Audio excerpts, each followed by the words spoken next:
Thanks so much for taking the time and waiting with us.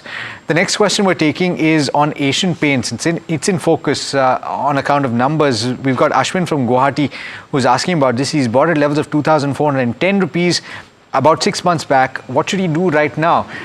Samir, as much as certain people who love this stock in the space have wanted to deny it, there is an undeniable impact of competition in this space. Margins are contracting, not just for Asian Paints, but for other players as well. How would you deal with a holding of Asian Paints, though?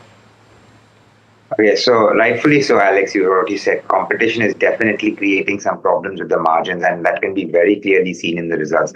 But I think there's not only competition, but there's also to do with the fact that we've seen a little bit of slowdown in consumption in India over the past year, be it rural or be it urban. And that too kind of has a negative impact. But the market and the opportunity for paints is again still very large.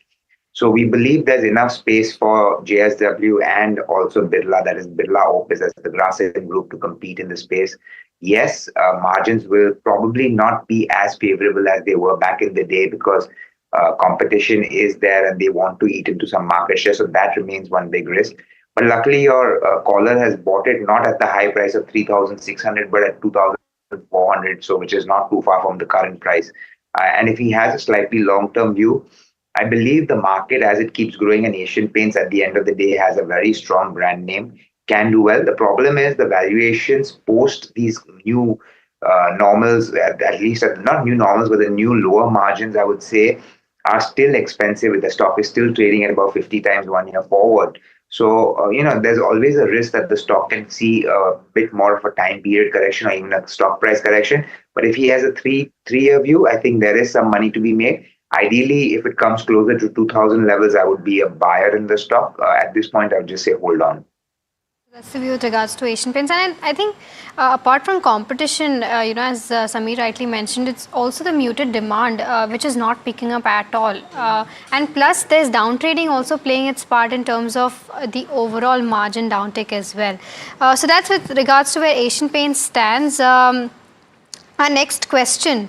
Can you find the question? I cannot find the question. I got it. We've got Vishal Mega Mart. That Angad wants to know about, and he's acquired this in the IPO, one lot. The stock is currently at 119 or thereabouts. For the long term, would you hold on to this? Oh, actually, no, he's speaking about 1 year. I'm not sure if you have enough data. Amar, would you say you can hold on to this? Yeah, honestly, there's not much data, so really difficult to. Okay, Samir. Okay, fair point. I'll come to you very soon. Sorry to keep you waiting. Samir, any view on Vishal Mega Mart? Yeah, unfortunately, I don't have. It's a new listing and we've not tracked it. Okay, we'll reserve that question, Angad, and we'll get you a view as and when we can. JSW Energy is the next stock that we want to talk about, and this is a question from Shubhra. She's asking for a short-term outlook on the stock. She's bought at a price of 502. And she's wondering what to do. Should she hold on? She's incurring a bit of a loss. Amar, what's the view? See, if you look at JSW Energy, we've seen the stock in a downtrend because the stock did manage to witness some pullback from 440 levels towards 576 and the last week of March, and then again it has been down to 450 levels. So clearly, it's trying to form a bottom, but technically, if you ask me, the long-term trend on the monthly charts, that continues to be negative. But since it's around close to support levels, there could be a temporary bounce back. So ideally, one can hold on to the position. 480 is a first level to watch out for. If that is taken out on the higher side, then you can expect the stock to rally towards 530, 550 levels. Whereas on the downside, the stock has got strong support coming around the 440 level. So ideally, one can hold on to the position as of now. On to the position is the view where technicals are concerned for JSW Energy. Our next question is from Gopinath, who wants a view on Vedanta. He's holding 80 shares at an average price of 466. He wants to know whether he can hold or sell. Amar, I'll quickly come to you again for this one. What's the view like where charts are concerned for Vedanta? So if you look at Vedanta, what we are seeing here is that it's clearly in for consolidation. So there's a trend missing in the stock. The stock did rally and then again corrected currently around 400 odd levels.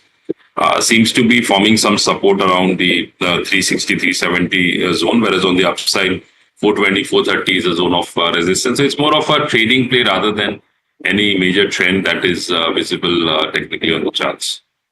Okay. All right. So that's a view on Vedanta. Murli is calling us from Bengaluru. Good morning, Murli. How can we help you today? Very good morning. And only one little thing is convey our salutes to Indian Army on this occasion. Yes. Thank you so much for that sentiment, Yeah, Murli. they are fighting for us. Number one. Number two, I have bought Bharat Bijlee, Okay. a transformer manufacturer, Yes. at a price 100 shares at a rate of 2,896. Yes. And it has come down from its peak price for about 30-40%. And all the transformers, whether it is transformer, Voltamp or Trill or this, all are doing well. Yes. With the order book and they are going for huge capacity. Can I add more? Or switch out to some other transformer other than Bharat Bijlee, like Suzlon or something. Got it. Which has I got your declared a question. 1:2 bonus. Which has declared a 1:2 bonus and doing extremely well. I got your question, Murli, and thank you so much for calling us this morning. Samir, I'll come to you on this one. If you've got coverage on Bharat Bijlee, your comments. If not, would you switch to something else? No, so we do have view on Bharat Bijlee, and we remain positive on the transformer space and the entire power space. We've been telling you for some time that there's a big demand increase expected to come in the power sector as Make in India and manufacturing capacities over a period of time go up. What you're also going to see is more utilization of electronics within the country. So power use in general is only going to keep rising, and companies that cater to that space like Bharat Bijlee will also stand to benefit. Valuations for the stock are also relatively, I say, not expensive, but they're fair.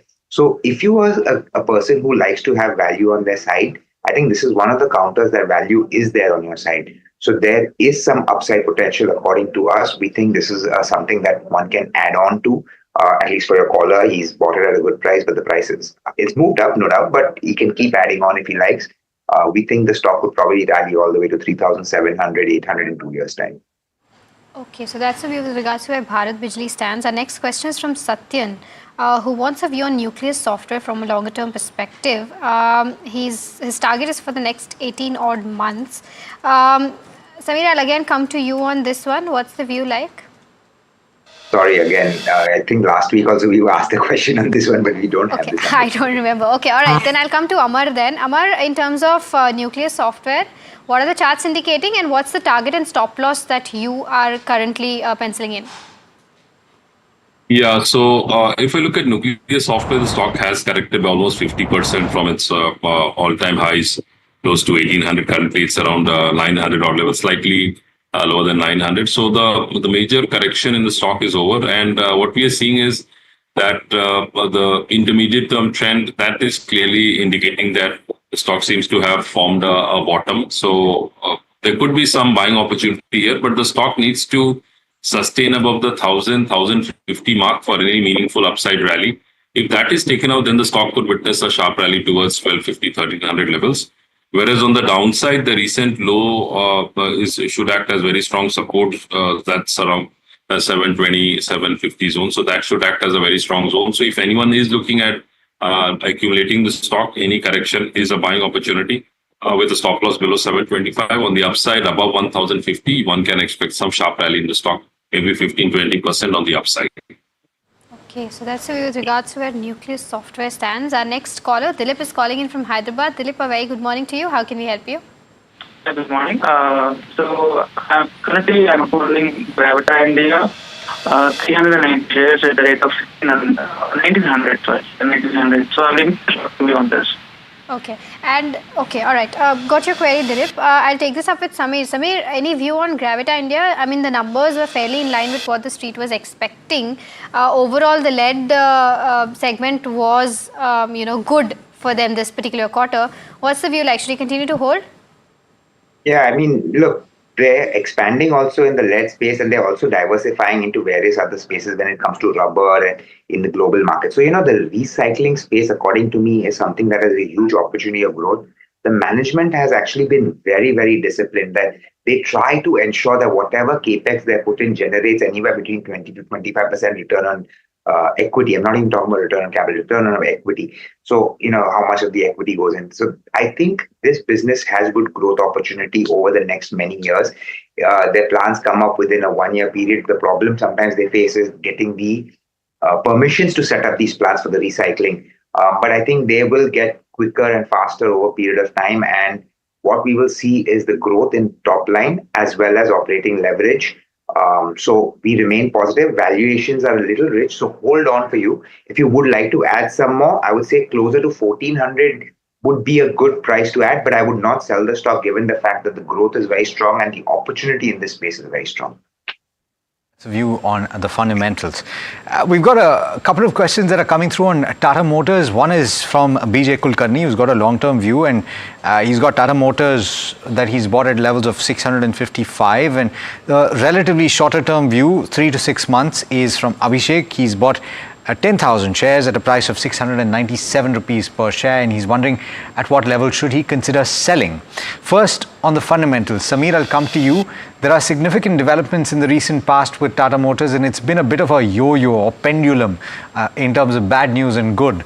On the one hand, you had Trump tariffs that came through, JLR exports to the US were stopped, and then you had a resumption of those exports. You now have the UK-US deal that is being talked about and those positive developments. On the India front, you have the UK-India deal.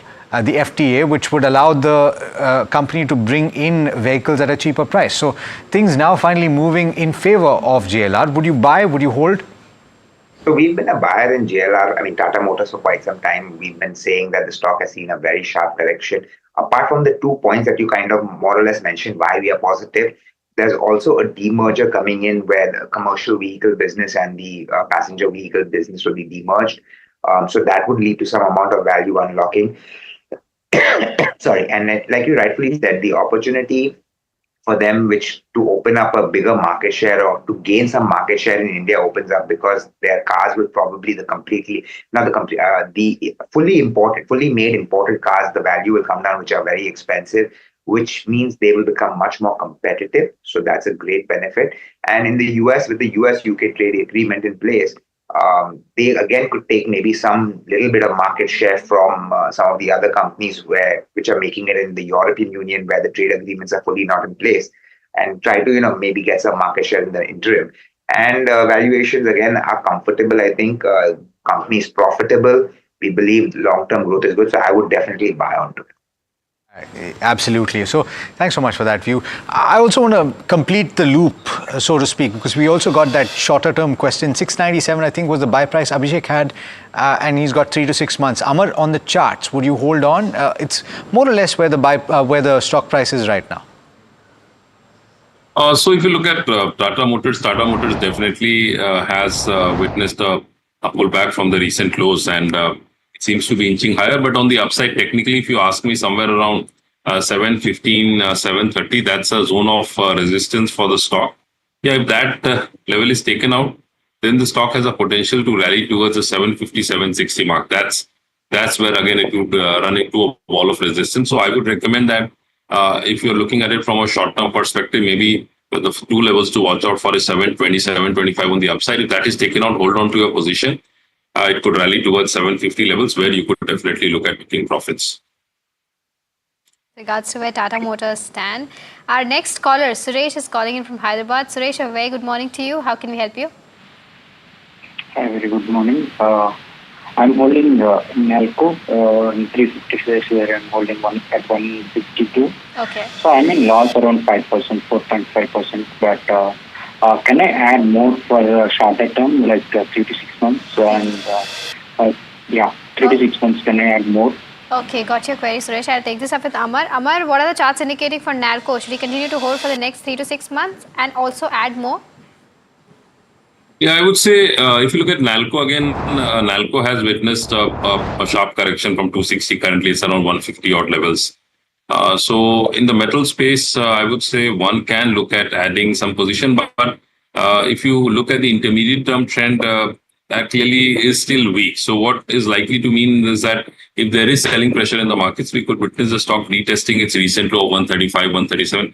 Ideally, 130, 140 would be a good level to enter, and only a rally above the 160, 165 would mean that the stock is likely to inch higher towards the 180, 185. So these are the levels to watch out for. But overall, if I look at the long-term perspective on the quarterly charts or on the yearly charts, that continues to remain strong and positive. However, in the intermediate term trend, we are seeing some sort of consolidation. So effectively, any pullback is a buying opportunity, and 130, 135 is a very strong support zone. Okay, so those are the levels that you should keep in mind. 135 on the downside for Nalco proves to be a support. Morepen Lab is the name of the counter that we're talking about next. And Kenrick has got this question. He's bought at levels of 59.5 and he's not really specified his holding period. So I'm going to assume that he can hold for the long term. Samir, any view on the fundamentals? Sorry again, don't track this one. Yeah, I don't blame you. You've got quite a wide coverage in any case.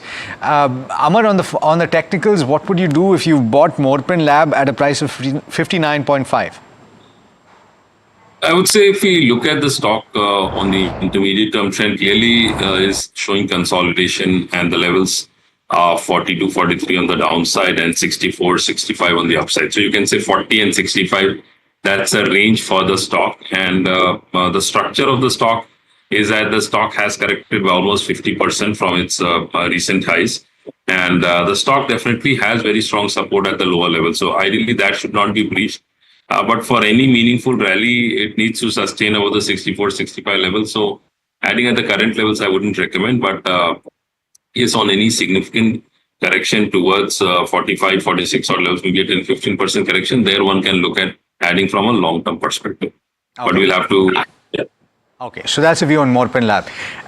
We've got a caller, Tarun from Delhi. Hi, Tarun. Good morning. How can we help you today? Hi, I'm looking at investing in the banking sector. I'm looking at a fund of around 10 lakhs. Okay. So is this the right time to invest in the banking sector? Okay, that's a good question, and that's quite a considerable sum of capital that you want to deploy. Samir, on the fundamentals, you've already talked about IDFC First. If I remember correctly, it's your top pick. What else would you buy? So definitely would look to add some HDFC Bank as well. I think the valuations are not too expensive, and I believe given the size that they have, the growth, and I think that there you can make some decent money. I'd look at so I would actually look to break that into 4 parts. So, for the safety angle, you can have a HDFC Bank at 25% to 30%, have IDFC First Bank, and from a PSU side, you can add a Bank of Baroda or a Canara Bank interchangeably. There you could put another 25 and 25%. And I would take a little bit of a risk and say go out and buy IndusInd Bank to some extent, maybe 50 to 20%, because I believe the worst is in the price. What we're going to see is tighter controls going forward, profitability coming back, and re-rating in the valuation. So that's the way I would go about breaking in the entire banking space. Yes, we are positive in the banking. We have been for some time. But if this is only, if you only invest in 10 lakhs, don't put all of it into banking. You could probably look at other sectors where growth is also there. But given your specific question, I'll say try to break it up in this format. That's the way I would. Disclaimer, this is how I would do. I have my investments as well. Yeah. That makes sense. Suzlon, okay, my tongue is not working quickly enough. Suzlon is the name of the counter we're talking about, and B. Soumya is asking this question. She's writing in from Chennai. 70 rupees is the buy price. What's the view on the short-term perspective? Amar, on the charts? So see, Suzlon seems to be in for consolidation post the sharp rally, and the stock has good support coming around the 45, 46 level. So ideally, one can hold on to the position, but any meaningful rally is only above 60, 62 levels. Got it. All right, so that's a view on Suzlon. Amar as well as Samir, thanks so much for joining us this morning, and happy Friday to you, and happy weekend. Thank you. Hope the weekend's not too noisy and painful, Alex. I hope that is the case as well. And I'm sure everybody tuning in is going to hope the same thing. Well, that brings us to the end of this edition of Ask Profit from Mahima and myself and the team that put this show together. Thank you so much for watching. Do stay tuned. Up next is Know Your Company, and we've got lots more besides that over the course of the day. This is NDTV Profit.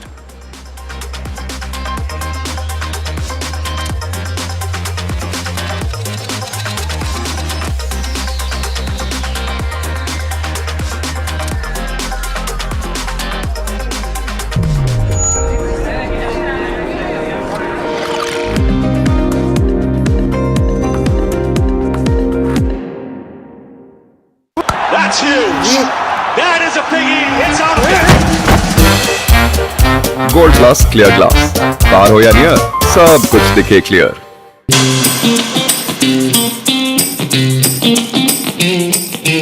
Easy maintenance है। आपको मालूम है इसका first wash का खर्चा double है। तो देख मेरी आंखों के नीचे पहली बार तेरे को डॉक्टर को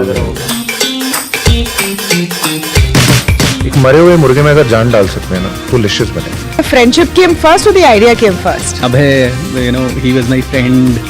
We also had. Okay, this time actually he landed in my office with this whole neat idea. Actually इसने बताया नहीं, मैंने शराब पी के इसको बोला था कि ये करना है।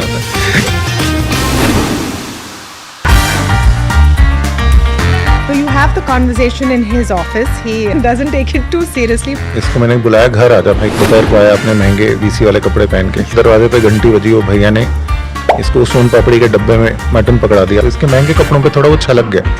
तो Was it tough initially to get people to buy into the story? You know, I come from actually a Baniya vegetarian family, and my parents, my dad said, मैं मतलब लोगों को क्या बोलूँगा? The best thing is if a friendship survives a business pitch, I think that should be a true test of friendship. हमने एक दूसरे को ये लिख के वादा किया था, अगर बीवियाँ भी लड़ लें तो हम झगड़ा नहीं कर सकते। मर जाएंगे पटनी घाटे।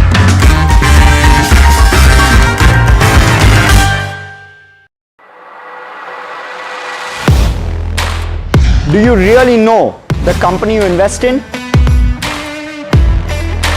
What is the real picture behind presentations and claims? Is the outlook as rosy as the company claims? Know Your Company, powered by NDTV Profit Research, shines a light on the biggest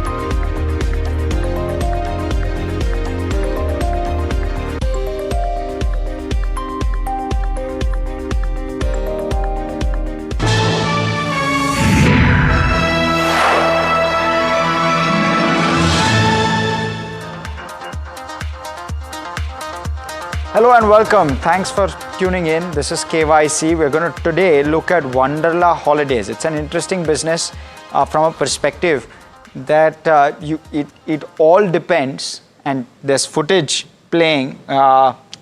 It's an interesting business because it's just one of two listed companies in the space, and it's a very niche business to actually be in, and therefore it's a business with strong moats. It also has no debt. And it's a heavy capex business with no debt, and that's the other piece that is very, very interesting about a business like this, with a heavy capex but with no debt in that sense. But yes, that's broadly it with regard to that. Kind of explains the business model well enough, I think, that video. But let's quickly go across and understand why Wonderla first. Discretionary consumption play. Discretionary is the big theme which is playing out. New park launches that they've lined up, strong growth aspirations that the company has, and limited competition with regard to the players and competition that it has. It's only Imagica world. But in terms of what I want to know about the company, one of the key reasons is that the FY26 guidance continues to be muted on the back of a difficult FY25 that the company has had. So why that on a lower base the company is not able to demonstrate strong growth? So that's the first one. What are their plans with regard to increasing visitors? And they have they ventured into events, etc., which to kind of boost that number. What are their plans to ensure that that number sustains and keeps growing at a healthy clip, because that will push underlying growth, and that's the key to Wonderla's business model. all your costs are upfronted, a large part of it is upfronted, your OPEX too, in that sense, is largely fixed, and therefore the key will be to push visitors into parks. And that's the other piece. Reasons for the weak visitor count in the last 2 years. Will those reasons sustain is something that I'd want to understand. And the fourth one is that they are introducing dynamic pricing. They're also doing better on the non-ticketing side of things, and they're doing well on their hotels business as well. So all of these ancillaries, the non-ticketing, the hotels, is where you want to see how much traction can they build around the park. It's like PVR selling snacks and popcorn over actually pushing viewers to go and watch the movie. And moreover, the non-ticketing revenue is what I want to understand. How does that take shape going forward? What makes the company bullish in the medium to the long term? Why is it that they are so bullish if the visitor count is not increasing, if the footfall is not increasing? And therefore, why do they keep putting up parks if they're not able to garner that traction is really the question I'd want to ask. New geographies that are being considered, because there are a couple of parks that are under consideration. There's also a fifth park that they're planning to launch this calendar year. The sixth piece is margins weakening. Is that a concern? And it is, because this is a strong margin business. Till Q4 last year, it was running at a 30% margin. Q4 this year, it's at 15%, higher marketing spends, etc. But pulling down the margin, how quickly can it go back? How quickly can it recover? Is it a concern at all? Does the business model change, especially given the fact that they're going into the events business? Return ratios, what to expect? They've been around the mid-teens or maybe slightly lower than that. Can we expect a ramp up with regard to ROC if scale is to be achieved, if the visitor count goes up? And last one, CAPEX. What are the plans with regard to CAPEX? They've done an equity raise. They sit on cash of nearly 400 crore. And therefore, what plans with regard to CAPEX? Anyway, let's start off very, very quickly with first understanding about the company. Wonderla is engaged in the business of amusement parks and resorts, as you've now fully understood. So it's an amusement park, come restaurant, which is food and beverage, come resorts and hotels. So hospitality, come consumer discretionary. That's how one would put it. It's a prominent operator of amusement parks in the country. Completed its IPO in April of 2014, so not new to exchanges. The company has 4 amusement parks currently: Bangalore, Hyderabad, Bhubaneswar and Kochi. Those are the 4 parks that they have. The company has purchased land in Chennai for a new park, and the new park will start functioning by year-end calendar year 2025. They've also done a fundraise to ensure that there's enough money in the pipeline to continue to launch new parks, and they're expecting maybe a park or 2 to be launched over the next 2 years as well. Of course, approvals for that underway. So we'll keep an eye out on that as well. Makeover of existing parks is also what they regularly do, adding new rides to try and make sure that visitors coming in get a more diverse experience and are attracted to come back again.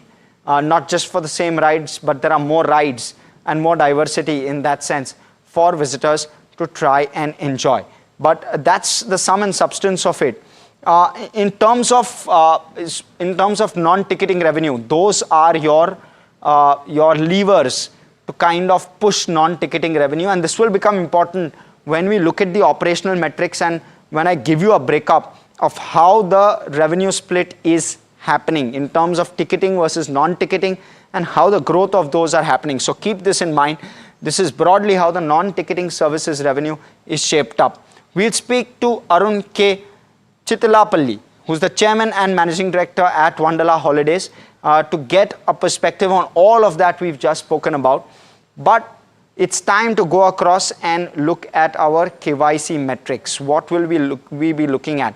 And we'll start off by understanding the operational metrics, which is how have footfalls, which is how is visitor count in the parks evolving. We'll look at income statement, balance sheet, operational metrics and cash flow. Thereafter, We'll look at shareholding pattern, return ratios, street cred, and street coverage. We look at all of those. And along with street coverage, we'll also delve a little bit into valuations, because that also holds some importance where investors are concerned. So something to look out for.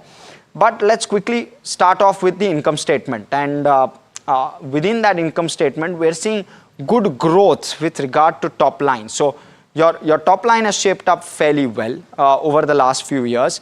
It's delivered a 50+% CAGR on the top line number over the last 3 years CAGR I'm talking about. Margins have come off significantly over the last 3 years, so that's a bit of a concern, but just the top line growth ensures that you've done fairly well for yourself overall. Margins have gone from 17 all the way up to 50%, thereafter cooling off to 47, and FY25 has been 32. Q4 FY25 has in fact seen margins tumble and take a bit of a knock. So let's pull out the Q4 numbers in particular of FY24 versus FY25. And what we are seeing as part of that is margins have shrunk from 35.5% to just about 20%. So very sharp contraction in margins, and it'll be interesting to understand whether they can recover. There are various reasons given for this margin contraction, and I'll quickly touch upon those before we go on. The first reason is that discretionary spend in Q4 FY25 was muted. So these are some risks to the business as well, and it kind of covers the Q4 numbers. Second one is you've seen a larger focus on marketing spend and employee costs going up. Marketing spend also has increased because they've gone into the events business. They've held a couple of events at their parks to increase footfall. All good measures, mind you, but all of those hurting margins. So are they temporary? Are they permanent? Is this a permanent change with regard to how Wonderla operates? Will be a question.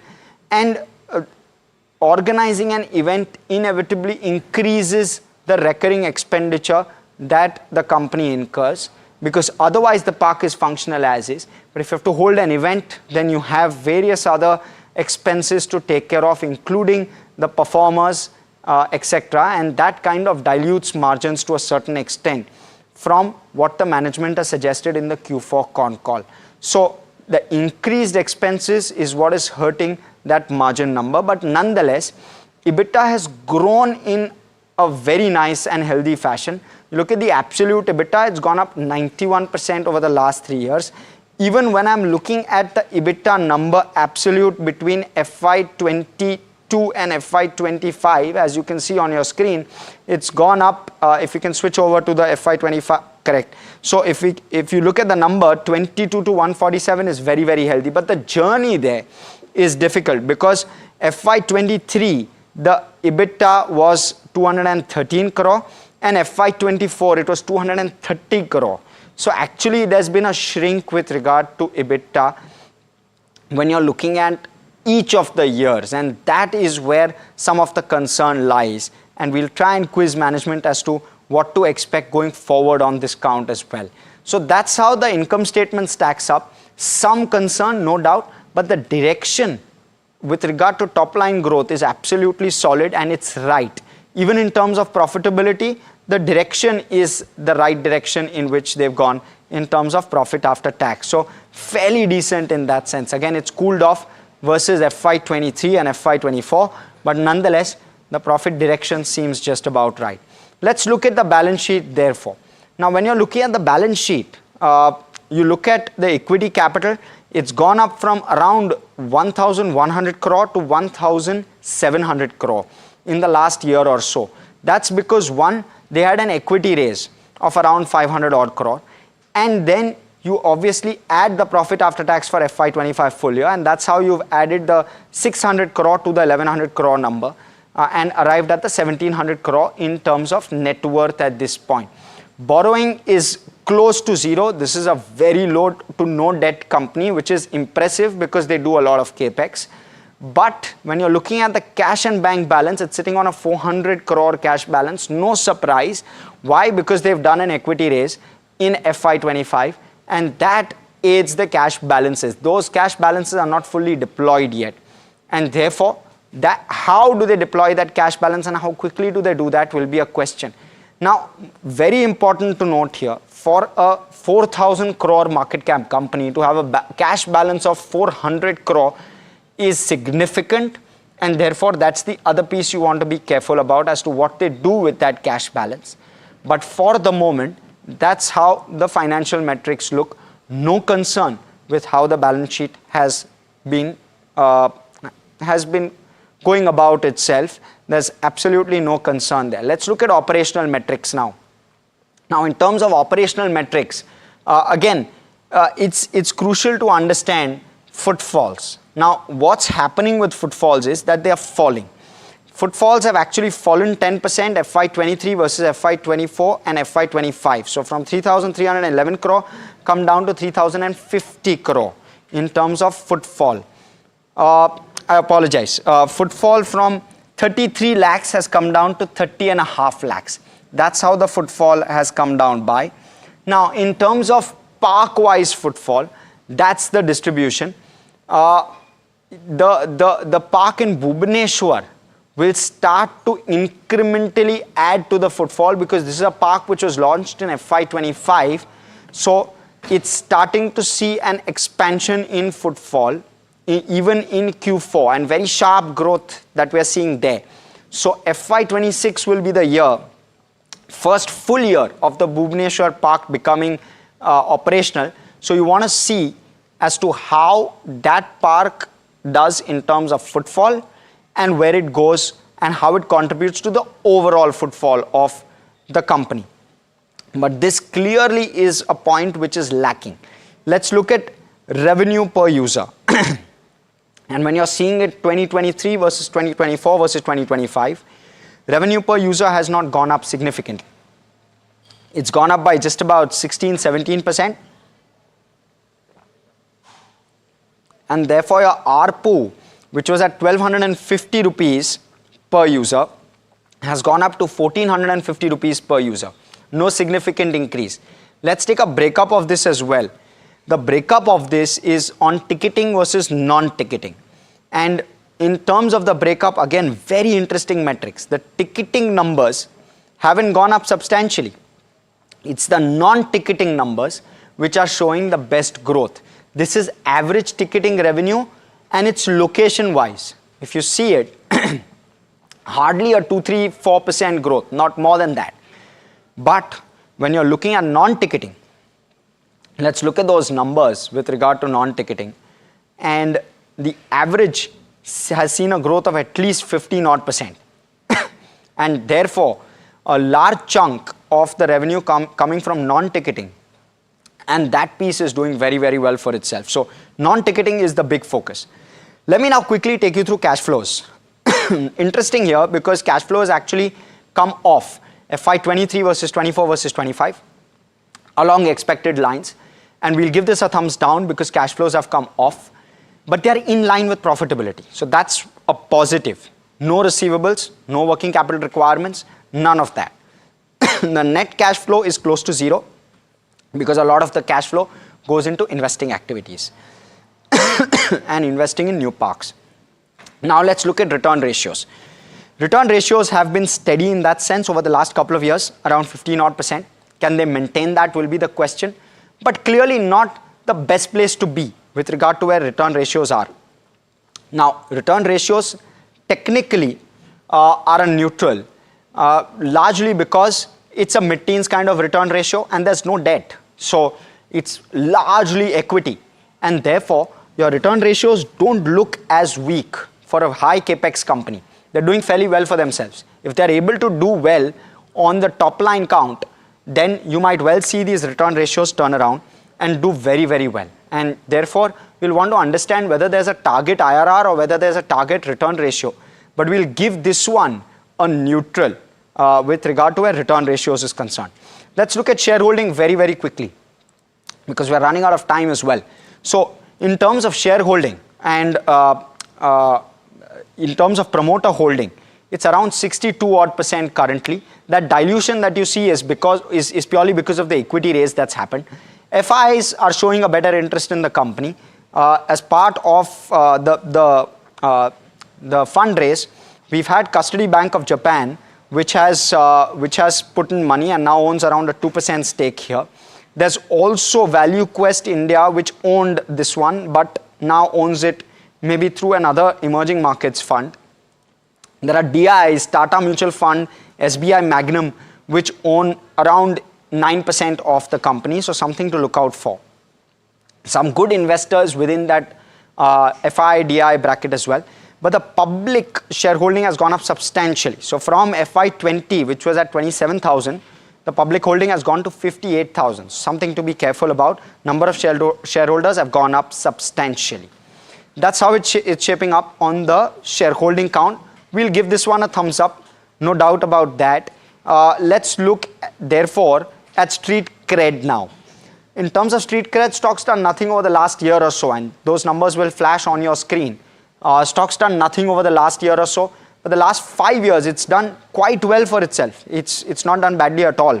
It's been a 5-bagger in the last 5 years. So not bad returns in the medium term, but outside of that, in the last 1 year, it's been a bit of a problem. And that's also because the operational numbers and footfalls aren't coming through. So you want to wait and watch as to how that evolves. Last off, I want to cover valuations and street coverage. In terms of valuations, when you're looking at it, Wonderla versus Imagica. Imagica trading at a premium. FY25, trailing 12 months, surely at a premium. But even FY26 at nearly a 15% premium to Wonderla. So in that sense, it's not a very expensive stock in relative terms. But at 35 times, you want better growth, right? So something to look out for again is growth. Whether it can clock that growth and re-rate sharply in terms of its price to earnings will be a question. That's how the analyst recommendations have shaped up. There's an 83% upside to what the average analyst expectation is. So again, we'll give this one a neutral because of how all of those metrics are playing out. Let's go across to Mr. Arun K. Chittilapalli, who is joining us. He's the chairman and managing director at Wonderla Holidays. Welcome, sir. So I want to start off with trying to understand how the environment is. And you've guided for a 5 to 10% footfall growth. You've not done that in the last couple of years. One, what makes you confident of that growth? And two, wouldn't you want something better in terms of that growth number? Because Bhubaneswar adds to that number, right? So just trying to get that perspective. Thank you for having me on the show. Yes, we have guided. I mean, we are hoping that there will be, it's not a guidance, we're hoping that there will be a 5 to 10% growth in footfall in this coming year. The reason for that is we have, like you said, we have opened new parks. We have opened one park, which is a small one. And we are also opening a large park in December in Chennai, which should be at par with one of our largest parks, like in Bangalore, etc. So these two factors will play. The other thing is, like you rightly said, we've not seen footfall growth in the last 2 years. The main reason for that is we had a huge growth in surge in footfalls in FY23. Now, on growing on top of that is difficult because our parks are already mature parks, most of them, with the exception of Hyderabad.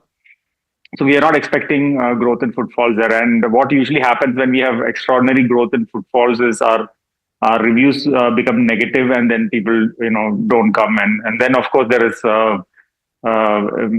issues with weather and all those things, which also kind of played into the footfall growth for the last 2 years. Now, the reason why we are expecting growth in this year is because those effects have kind of normalized. I think 2 years is a good time for any those kind of effects to normalize. And we are also adding new attractions to our parks at regular intervals. So there is more reasons for people to visit. And we have extra capacity that we have added over the years. So these three reasons why we are expecting growth in this year. So Arun, just give us better perspective on this. Is 5 to 10% a conservative number? Can we see a better number with regard to footfalls this year? That's my first question. Second question is, how does that impact your top line? Because there's ticketing revenue, non-ticketing revenue. Non-ticketing revenue is growing, ticketing revenue is not. So give us that interplay and give us that perspective as to where revenue should therefore lie and what's the aspiration there. See, I think 5 to 10% is a conservative number from our end, because it's very difficult for us to predict how footfalls are going to grow. The environment is uncertain. Now we have a India-Pakistan situation. There's so many things happening, right? So, and we don't know, I mean, how the things will play out. But if all goes well, I think we should minimum do 5 to 10%, and we could do better as well. If, for example, if we are seeing huge demand in Chennai, for example, which is our newest park we are going to open. If you see huge demand there in our first quarter, then of course the numbers will be better than that. But we are not predicting that because we are being cautious about it. So let's see how it goes. And what about top line, Arun? Dynamic pricing, no increase in ticketing revenue per user over the last maybe couple of years. Does all that also call for an increase on that count, and non-ticketing revenue also growing decently well on an average, on an ARPU basis? So how should that evolve in terms of top line? The top line again is hard to predict. We do have dynamic pricing in our ticketing and also for the resort and everything. So it all depends on demand and supply. So if there is high demand, then obviously we will ramp up our ticket prices. And consequently, if there is low demand, we will obviously bring down prices, and there will be more discounts, etc. So it's very difficult to kind of again pinpoint on how the revenue growth will be. But we are expecting an ARPU growth of roughly again 5% for this year. Again, because we are adding new parks, and new parks usually mean higher discounts in our first year or so. So because of that, I don't see ARPU growth much. Also, ARPU has grown tremendously in the last 3 years. If you look at our pre-COVID ARPU and post-COVID ARPU, we are almost double in that sense. So I don't see much growth there. We might expect 5% or 5 to 6% for the year. Yeah, but all of that should add to your top line, Arun. So maybe a 15 to 20% growth on top line from what you're saying could well be reasonable. Could be reasonable. We'll have to wait and see. Okay, understood. And what's the medium-term guidance? Say if I were to pull out and think of it from a 3-year perspective, what's the 3-year CAGR with regard to top line, and how would that evolve? Just give us a number broadly. See, we don't give guidance in terms of revenues. That's not allowed, and we don't do that. But we are expecting footfalls to grow substantially not much in this financial year, but definitely in the next financial year, which is FY27, when we'll have Bhubaneswar also running at full capacity, fully firing, and also Chennai will also be firing by FY27. This year is a bit of a wild card. We are expecting some footfall growth, but again, we are unsure of how it's going to be at this point. Sure. Arun, sorry, I'm just going to try and squeeze 2 quick questions. One is with regard to margins. So your margins have shrunk. Where do you see them on a normalized basis? Maybe a year or 2 more of drag, and thereafter they normalize. Where do they normalize? Yes, we will see some margin pressure in this year again because of our new parks. We spend more on marketing. We are recruiting a lot of people. We are doing ESOPs. I mean, so obviously there are cost pressures on that front. But once, like I said, in FY27, once our footfalls start coming from our new projects, I think margins will start coming back. And therefore, around 30%, would that be a reasonable number? Coming back in the sense, just wanting a ballpark number, even a range would help? See, last year we had, I think, our highest ever margins. So, that is at a stage where we have fully matured parks, very low depreciation, and each park giving high ARPU growth. Now that, for us to get to that stage, it will take maybe a year or 2, because we are having new parks coming on stream. So there will be high depreciation charges. There will be marketing costs, which will be higher than usual. So, I mean, for our margin to come to that 50% kind of EBITDA margin, maybe it will take a few more years. But I think our margins will improve from what it is in the last year. maybe this year or next year. That's what we are hoping. Interesting. Okay. Thank you so much, Arun. In fact, unfortunately, all the time we have very interesting conversation. And I could go on, but that's all the time we have. So I'm going to have to let you go. Thank you. But yes, so let's quickly look at the KYC rating on this one. And, we've tried our best to analyze this the best we can. And from what commentary that's come through, it may be a year or two more before that ARPU number actually picks up. Because there'll be discounts which will keep coming through because of new parks. And it'll also take a year or two, if you can go on to the next slide as well. It'll also take a year or two for the footfalls to pick up. And both of those could well start impacting numbers FY27 onwards. That's the expectation he's given. And he said that margins thereafter will take maybe a year or so to pick up and go back towards 50%. That will be very interesting to see. So more to see in terms of execution. It's going to be a weak year for FY26. That's the outlook he's given us. Completely out of time on this edition of KYC. Hope you found this helpful. Stay tuned. More action on the other side.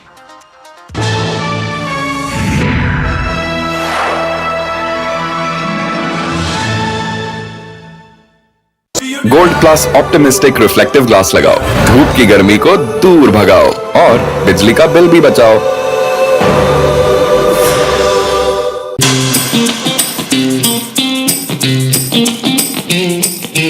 Easy maintenance है। आपको मालूम है इसका wash का खर्चा double है। तो देख मेरी आंखों के नीचे पहली बार तेरे को डार्क सर्कल है। एक मरे हुए मुर्गे में अगर जान डाल सकते हैं ना तो लिशियस बने। Friendship came first or the idea came first? Abhay, he was my friend. We also had. was. Okay, this time. Actually, he landed in my office with this whole neat idea. Actually, मैं बताया नहीं, मैंने शराब P के इसको बोला था कि ये करना है।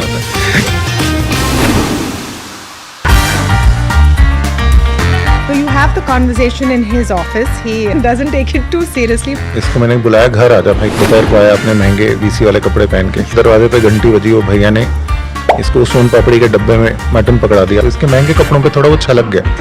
तो Was it tough initially to get people to buy into the story? I come from actually a Baniya vegetarian family and my parents, my dad said, मैं मतलब लोगों को क्या बोलूँगा? The best thing is if a friendship survives a business pitch, I think that should be a true test of friendship. हमने एक दूसरे को ये लिख के वादा किया था, अगर बीवियां भी लड़ लें तो हम झगड़ा नहीं कर सकते, मर जाएंगे पटनी घाटे।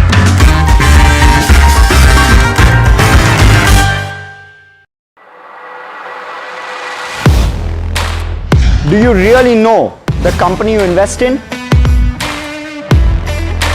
What is the real picture behind presentations and claims? Is the outlook as rosy as the company claims? Know Your Company, powered by NDTV Profit Research, shines a light on the biggest stock market movers.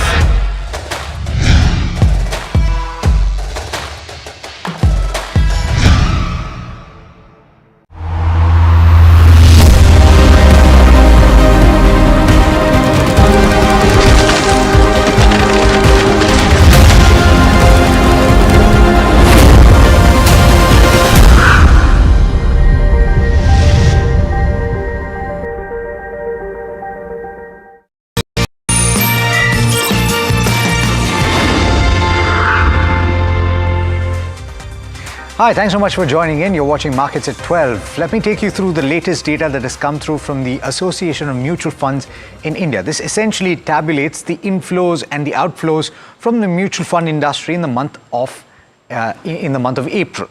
And it's an interesting talking point, because before you get into the overall number, I want to talk about the fact that ETFs, other ETFs as a category, have seen massive inflows. The interpretation is that investors that are looking for maneuverability have bought exchange-traded funds, And here it's important to understand why that is. We've seen quite a bit of uncertainty and variability in prices in the recent past, a lot of volatility. And so investors are looking to get a specific buy or sell price. And so when they're looking to buy at a certain level, they will deploy in ETFs because they get a specific price. Of course, if you buy an index fund or any other mutual fund for that matter, you will get the closing price of that day, the close of day net asset value, so to speak. But 19,000 plus crore rupees coming through in the form of other ETFs in the month of April, and that compares with a sizable inflow of close to 11,000 crore rupees in the previous month.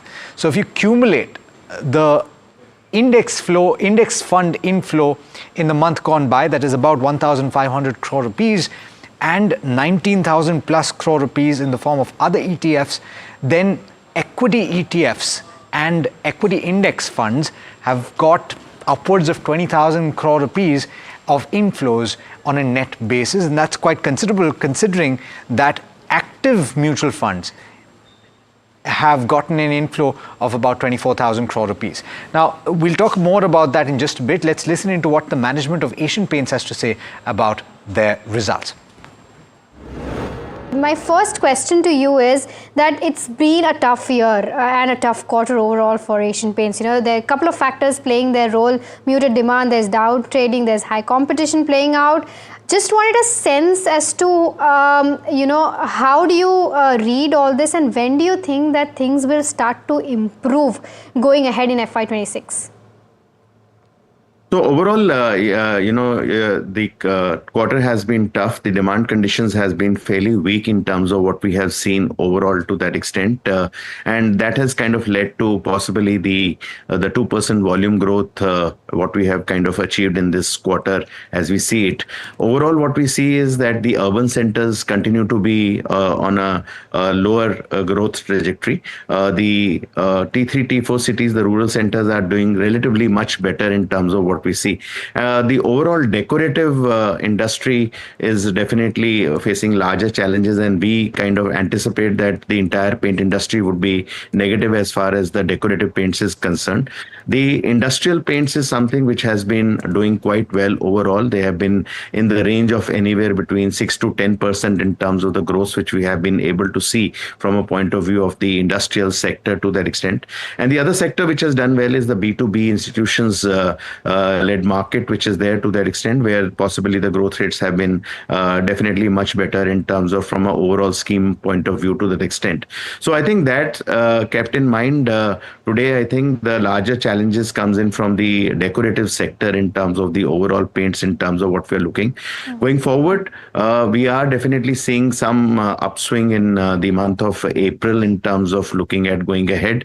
Obviously, I think we'll have to keep on watching out for all the geopolitical stuff which is happening in the environment in terms of what is going to be there, and see in terms of how does that pan out. But overall, the estimation is that the demand conditions would be definitely much better than what the year we have seen. The urban centers should also kind of come up. The rural demand should kind of go up on the prediction of the normal monsoon in terms of what we kind of really see ahead to that extent.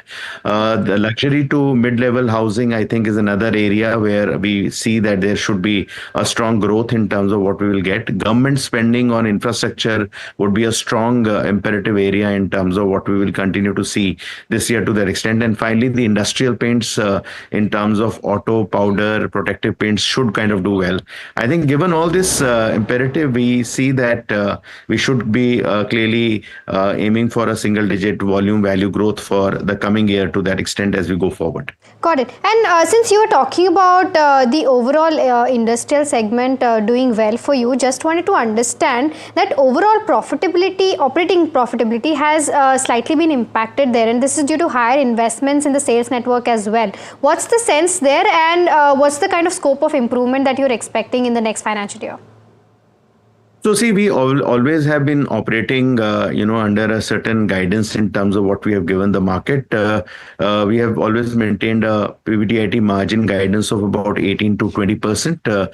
If you look at the FY25 over on a console basis, we are closer to that 18% PBDIT margin. In fact, the standalone businesses are much better than that in terms of what we see in terms of the overall margins which have come in.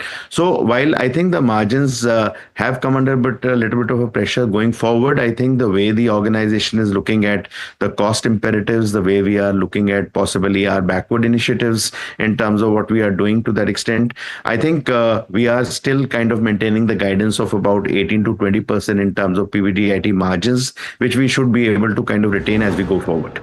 And because crude is also improving, Mr. Singhal, just wanted to understand as to what role will that play in improving your margins?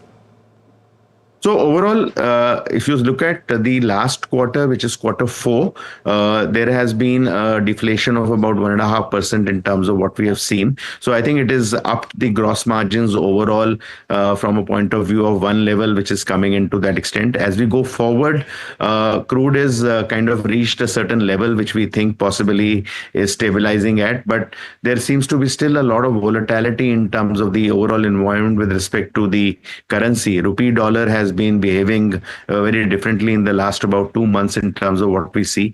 We also see that possibly there could be another round of tariff war which could kind of come in, which could redefine the raw material prices a little bit far more differently in terms of what can be there in the environment. Given all this, what we see is that while deflation will definitely help us in terms of improving the margins forward, but anything which is fluctuating currency or in terms of additional tariffs which will come will have to be washed out in terms of how they really impact the overall margins, and therefore what would be the pricing considerations we would have to make as we kind of go forward. Got it. And in terms of the one-off that was there as an exceptional item in your consolidated statement, that was related to White Teak, and it was approximately 183 crores. Give us some sense there, because I think there was an impairment that you've recorded there. Just wanted to get a sense as to why that has happened. And is that just for this particular quarter, or going ahead also it is going to have some ripple effect? So see, White Teak has been part of our overall acquisition in terms of what we have made as part of the overall home decor segment, which we have kind of entered very strongly. As part of that, we had acquired White Teak about 3 years back. 2 years we have done extremely well from a point of view of exponential growth in terms of what we have been able to achieve. We have driven the sales from almost about 45 odd crores to something like close to about 120 crores in 2 years to that extent. Last year particularly, which is FY25, has not been very, very strong. In fact, we got into some loop of the BIS standards to that extent, given the fact that a lot of material comes from China there to that extent. And that is something which has disrupted the last 6 months trajectory, where possibly the sales have been down by almost about 50% in terms of what we have seen. And given the fact that we have done the projections and there are certain payouts for the business which is involved to that extent, we had to kind of take a impairment from a point of view of goodwill in terms of what we had to maintain in terms of the overall business going forward. So I think we see that this as a one-time event which is happening, given the fact that the external environment has been very, very difficult to that extent, which is there. But going forward, I think we should be able to kind of really bring it back on ground to that extent and not look at any further impairments going forward. And in terms of capex also, correct me if I'm wrong here, around 700 to 800 crore is something that you've planned over FY26 and 27. Give us a sense as to how that will be deployed and what it will be exactly deployed for and how exactly it will be funded. So overall, the funding is not a problem because the cash reserves of the organization are enough to kind of really look at that funding which kind of comes in. We are looking at this 700 to 800, which will kind of go in terms of looking at part funding some of our backward integration areas which is there, and part possibly looking at bringing cost efficiencies and areas of efficient manufacturing in our plants as we kind of really see it. To the extent there could be some additional expenses from a point of view of putting additional distribution centers and so on and so forth, which would kind of come in. Going forward, we are looking at also a 9th plant, which is going to come in, where the investment would be more than 2,000 crores, which will come. And therefore, for the next 5 years, we are looking at almost an investment of anywhere between close to about 3,000 to 4,000 crores, which will happen. Interesting. 3,000 to 4,000 odd crores. All right. Just one last question before I let you go, Mr. Singhal. In terms of competition, this has been a pressing question since the past few quarters. Do you now think that the competition is having a bigger impact? Is that correct? And it's not just from the new entrants. Is it also from existing players? Yes, I think the competitive intensity has gone up if you look at from the existing players as well as the new players overall to that extent. And that is something which is bound to happen when the demand conditions are on a little bit of a lower side to that extent. And I think that is something which we are also reinforcing our areas of action in the market in a very, very strong way in terms of what we want to get. But I think with respect to newer competition, even if today, you're talking of a share of 3 to 5%, I don't think so. It is a very big share to really impact the overall dynamics of the market. What we need to kind of see is whether some of these actions are sustainable over the next 2-3 years in terms of what is there. Yes, immediately there has been disruption to some extent from a point of view of how prices and margins kind of stand in the market to that extent. But I think the whole area of sustainability is something which has to be seen, given that some of the new competition might have a share between 3 to 5% in terms of what they're getting. All right, so that's the management of Asian Paints talking about the quarter gone by, which was a tough quarter, considering that there is increased pressure on pricing and margins have been under pressure. The stock is more or less flat in trade right now. Let's talk about the AMFI numbers, though, and the numbers coming through for the mutual fund industry. There is a new record high for gross SIP inflows, and that number is coming in at 26,632 crore rupees. That compares with about 25,930 crore rupees in the previous month, and it is higher than the previous record of about 26,459 crore rupees that was recorded in December of 2024. This is a very significant statement of intent by Indian investors, and a large part of that is driven by retail flows. Bear that in mind. Overall, the actively managed equity mutual fund schemes have seen net inflows of about 24,000 crore rupees in the month gone by, and that compares with about 25,000 crore rupees in the previous month. It's more or less stayed stable. If you look at the components of that, you have flexi-cap funds that have gotten a considerable inflow of about 5,540 crore rupees. You have small-cap actively managed funds that have gotten about 4,000 crore rupees on a net basis. Mid-cap funds have bought about 3,313 or 14 crore rupees or thereabouts on a net basis. So it's across the board inflows that have come through. But as I was saying at the start, you have the star of the show this time around in the month of April, that is in the form of other ETFs. That category includes all equity ETFs, remember, and that includes like the Nifty 50 ETF by State Bank of India, mutual fund, SBI mutual fund, or UTI MF that have very large Nifty 50 ETFs, and everything from a momentum strategy to a value strategy, everything is included in this bucket. That has gotten inflows of over 19,000 crore rupees in the previous month, in the month of April, and that is nearly double what they got in the month of March, which itself was a very high number of close to 11,000 crore rupees. So people are using ETFs to buy the dip and any dip that comes through. What else is a headline? Another headline is gold ETFs, which have once again seen an outflow, very small one, of about 5.8 crore rupees in the month of April. And this indicates that people are booking profits at higher levels. Remember, gold prices have been on a tear. So that's more or less what the AMFI numbers are about. But let's take you through more earnings conversations, and my colleague Tamanna caught up with Biocon's Chief Executive Officer and Managing Director Siddharth Mittal to speak about the quarter gone by and the way ahead. Listen in. Welcome on Earnings Edge. We're speaking about Biocon this morning. Key highlights of the results for quarter 4. Profit has beaten estimate. Revenue growth has been led by biosimilars and generics. Exceptional gains have also aided net profits. All in all, the quarter seems fairly robust with a margin expansion as well from 23.4% to 24.4%, a beat definitely on what was expected by analysts. Joining us to speak more about the quarter gone by and of course the outlook for this financial year is Siddharth Mittal, CEO and MD at Biocon Limited. Mr. Mittal, thank you so much for joining us. Just take us through how you have seen the numbers this quarter. So good morning, and I think definitely it's been a very, very robust quarter, which was led by all three verticals. The growth of 15% on a year-on-year basis. So generics grew by 46%, biosimilars on a like-to-like basis, which is excluding the impact of the sale of the branded India business and also the licensing income, if you exclude from last year, fourth quarter numbers, has been a very robust 9% growth. And research services grew by 11%. So, when you look at some of the growth drivers in each of the businesses, see generics, we had a couple of very important launches. We had launched liraglutide in the UK market earlier in the quarter. Then we launched lenalidomide tablets as well as dasatinib in the US. And I think that led to a significant growth. And in biosimilars, we continue to expand our biosimilars in emerging markets. We continue to expand the market share of our launch products in the US, which led to the growth. Let's talk a bit about all of the segments, Mr. Mittal, and let me start with Biocon Biologics. Is the new launch the focus as a tailwind for revenue growth going ahead, even further than EBITDA growth perhaps?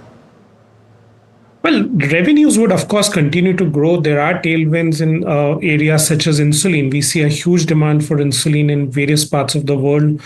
And we, of course, continue to see a very strong traction of our drugs which are launched in the US as well as other emerging markets. So we continue to see that momentum build up. But of course, the growth, incremental growth is going to come from new launches. And we have many new launches coming up in the next fiscal, whether it's in the US or other parts of the world. In terms of revenue growth for biosimilars, do you see pricing pressure to play a part going forward? Because, of course, that's your biggest segmental revenue. Pricing pressure is part of the game. When you do continue to see price erosion, the question always is, do you see deeper price erosion than what you expect, or do you see normalized price erosion? And I think as of now, we have not seen any signs of anything deeper than what we already selling at, and we see market stabilization. Now that, of course, cannot be predicted. A lot of the price erosion is dependent on how many new players enter the market and what is their action, or the other incumbents, what steps they take to gain more market share, and what defense then we have to do. So, but at this stage, we don't see any drastic change in the pricing environment. Okay. Do you think that some of the concerns around what's happening in the US in terms of tariffs is easing, because we're yet to hear the last word on pharma tariffs from President Trump in the US, and now recent moves to encourage the FDA for approvals, faster approvals, manufacturing in the US? How do you see that picture, Mr. Mittal? I think we are also watching as the world is watching. Of course, we feel that there is a huge dependency on Indian generics and biosimilar companies to lower the healthcare cost and support the healthcare security of the US. And I think any tariff would, of course, go against that spirit. And today, if you look at the 40 to 50% of the volumes in the US and comes from India, and or generics itself contribute to 60 to 70% of the overall volume.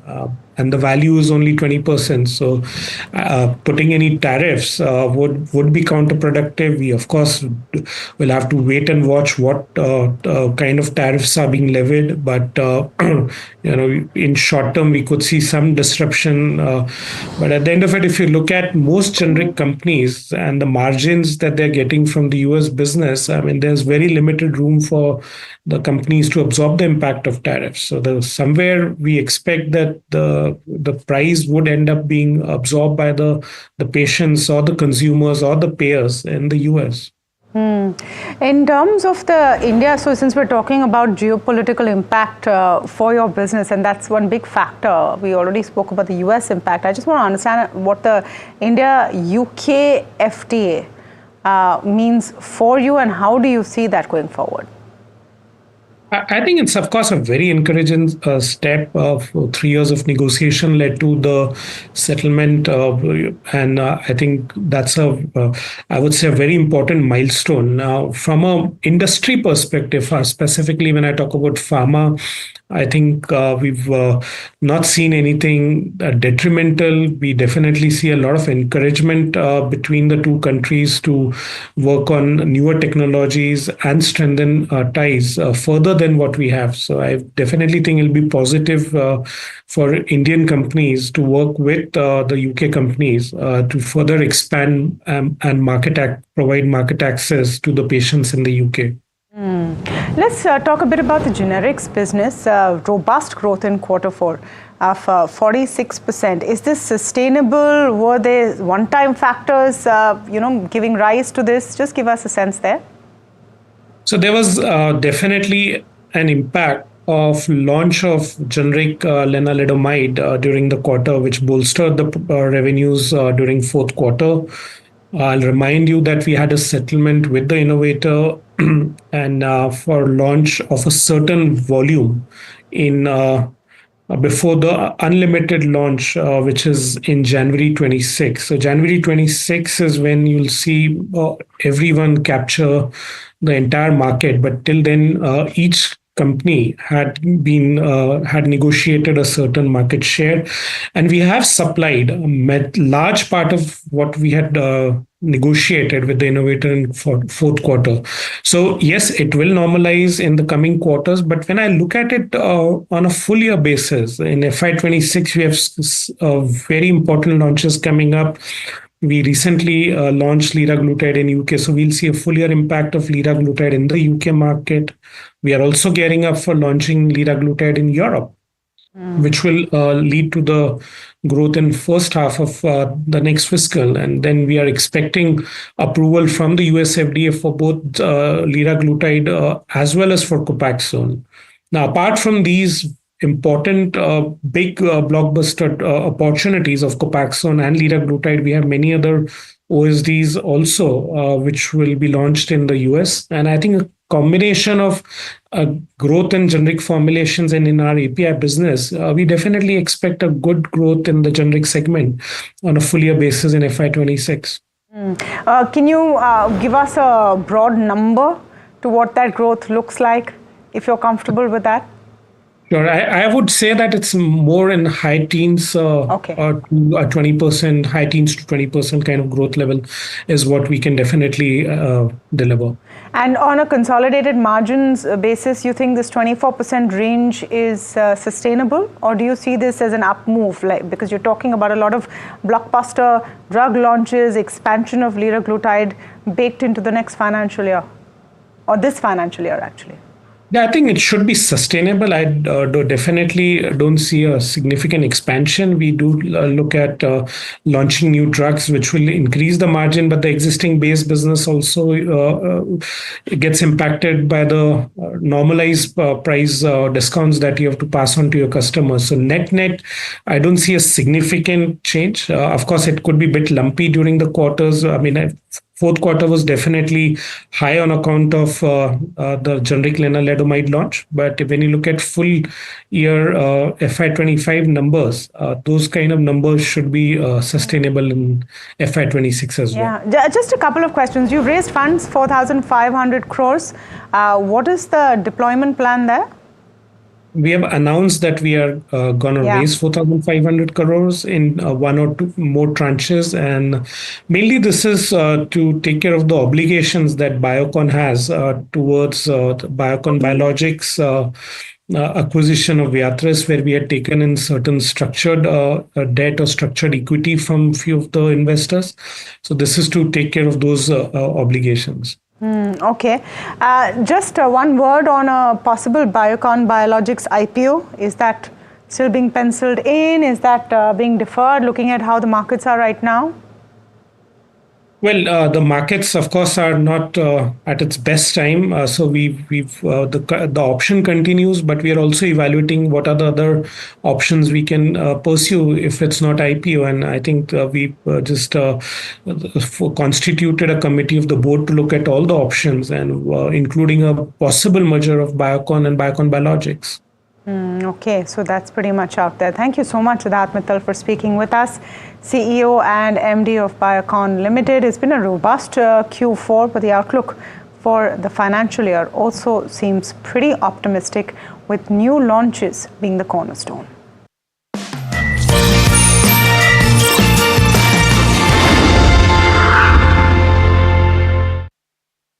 तू ही तो है जिसकी सच्चाई वाली clarity की वजह से मैं आज यहाँ हूँ। गोल्ड प्लस सिल्वॉक्सी मिरर्स, ऐसी क्लैरिटी कि आपको सिर्फ सच नजर आए, चाहे कितने भी साल बीत जाएं।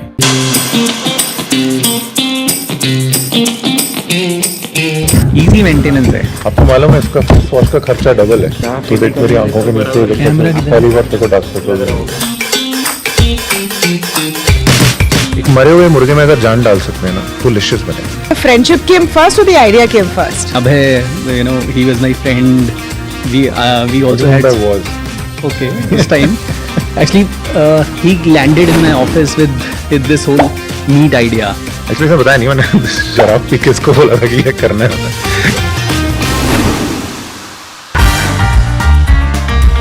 So you have the conversation in his office. He doesn't take it too seriously. इसको मैंने बुलाया घर आजा भाई, दोपहर को आया अपने महंगे वीसी वाले कपड़े पहन के। दरवाजे पे घंटी बजी, वो भैया ने इसको सोन पापड़ी के डब्बे में मटन पकड़ा दिया। इसके महंगे कपड़ों पे थोड़ा वो छलक गया।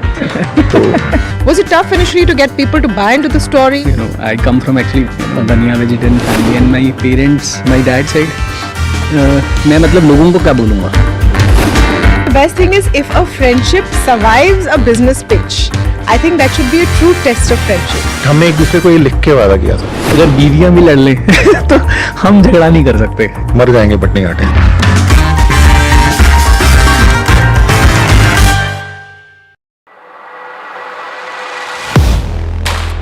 Do you really know the company you invest in?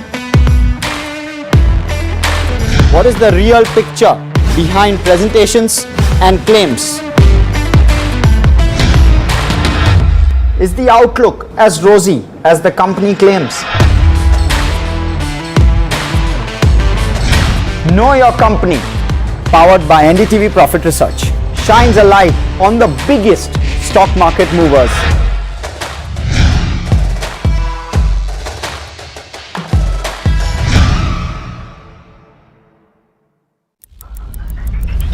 Headlines you start your day with. What matters worldwide is now in the palm of your hands. Get ready to seize the day and maximize your financial potential. Stay ahead of the curve with all you need to know on NDTV Profit.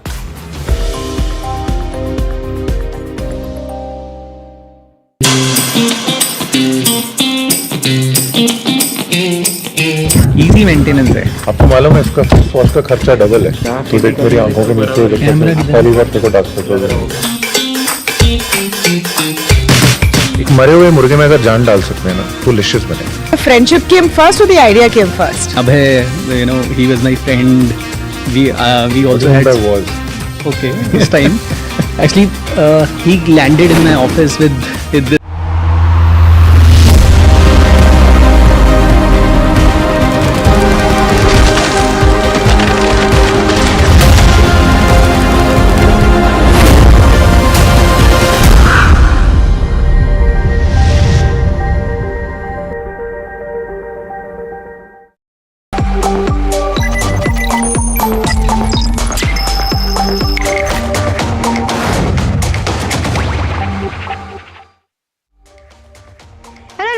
Watching NDTV Profit, I'm Mahima Vachirjani. Pidilite is in focus on the back of its Q4 earnings, and we are joined by Sudhanshu Watts, Managing Director of Pidilite Industries, joining us now. Sudhanshu, always a pleasure speaking with you. Just wanted to understand as to how Q4 has panned out. Overall numbers, what the street was expecting was a slight miss there, but there has been a good and healthy volume growth, which has led to the kind of growth that we've seen. EBITDA was also a slight miss in terms of higher marketing spends, if I'm reading that correctly. correctly. Your sense as to how the quarter has gone by and overall, how has FY25 fared? So thanks, Mahima. Always a pleasure talking to you. And I think quarter four and both FY25 and quarter four have been very satisfactory. I must say Pidilite has delivered good set of results under the current circumstances. I think our double-digit underlying volume growth, about 9.8%, we are steadfastly delivering on the promise of profitable double-digit underlying volume growth. Our EBITDA in this quarter has again come 20% plus. Mahima, we've always been, guiding that we will deliver our EBITDA in the corridor of 20 to 24%. This corridor applies from year to year, but it indeed applies from quarter to quarter as well. Because as you know, Pidilite does not have consistent 4 quarters. We see reasonable amount of seasonality. Quarter one tends to be a large quarter for us. Quarter three is also is a large quarter. Quarter four usually tends to be a smaller quarter. And therefore, the EBITDA margins, with some of the fixed costs remaining the same, tend to vary a little bit from, quarter to quarter. And I think as far as the year is concerned, we've delivered an expansion of 100 bips plus on our EBITDA margins as well, while delivering double-digit underlying volume growth. Absolutely. And Sudhanshu, one interesting thing that I took away from, the commentary that you've given in your press release is that you're still cautiously optimistic right now when it comes to the demand scenario.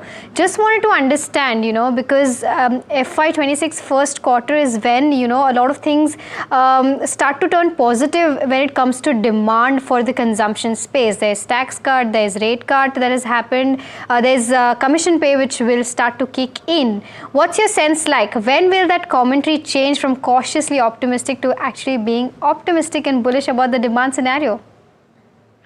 That's a very good question, Mahima. I think, let me break this cautiously optimistic for you.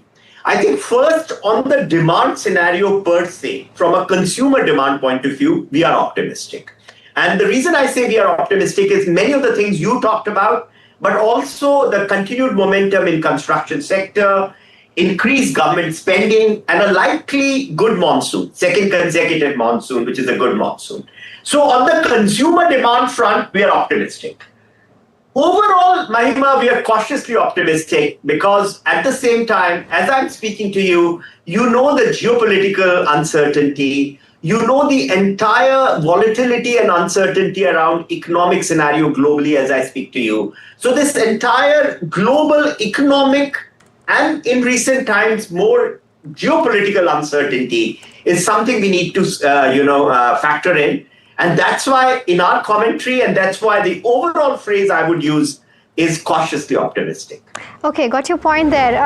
Sudhanshu, one more thing in the consumption space that we've been talking about, especially when it comes to the core consumption, when we talk about it, that rural is outpacing urban right now, right? I just wanted to understand that what's the story like for Pidilite, and if we're actually seeing a structural change there, do you think your distribution strategy is changing right now?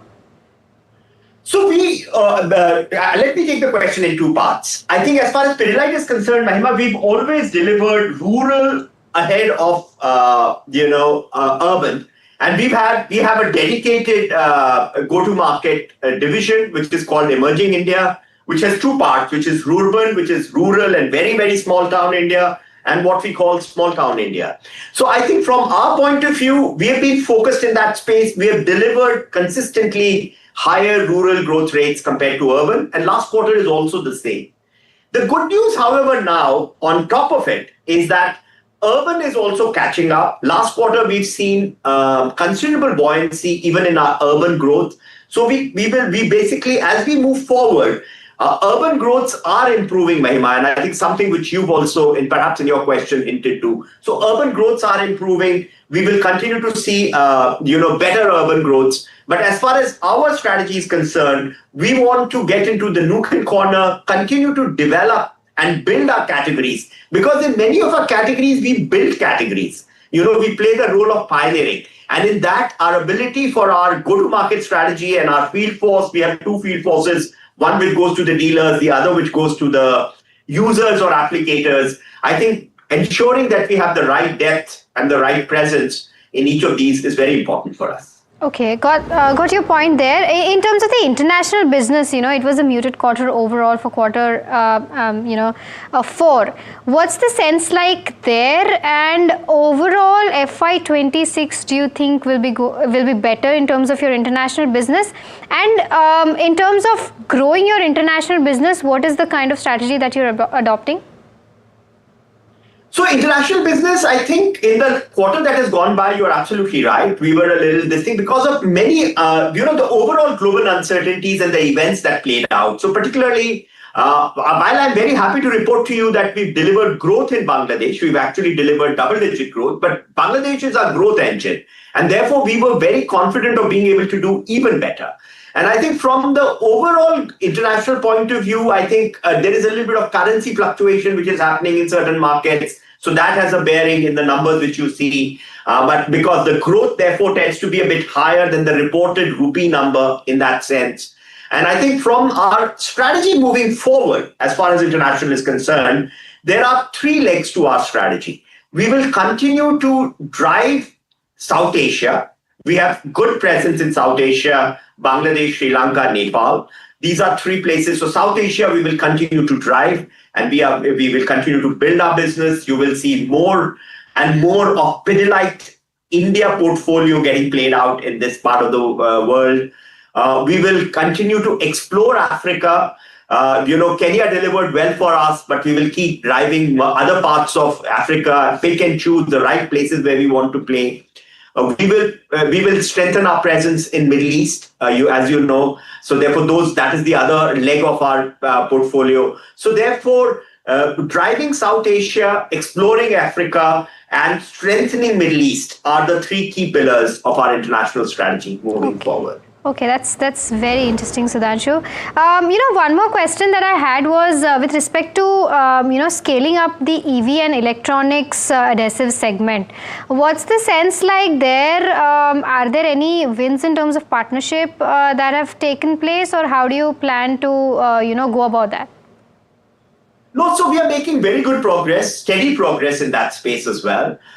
We've approached almost all the EMSs or contract manufacturers. So our product portfolio is now getting specified, sampled, looked at.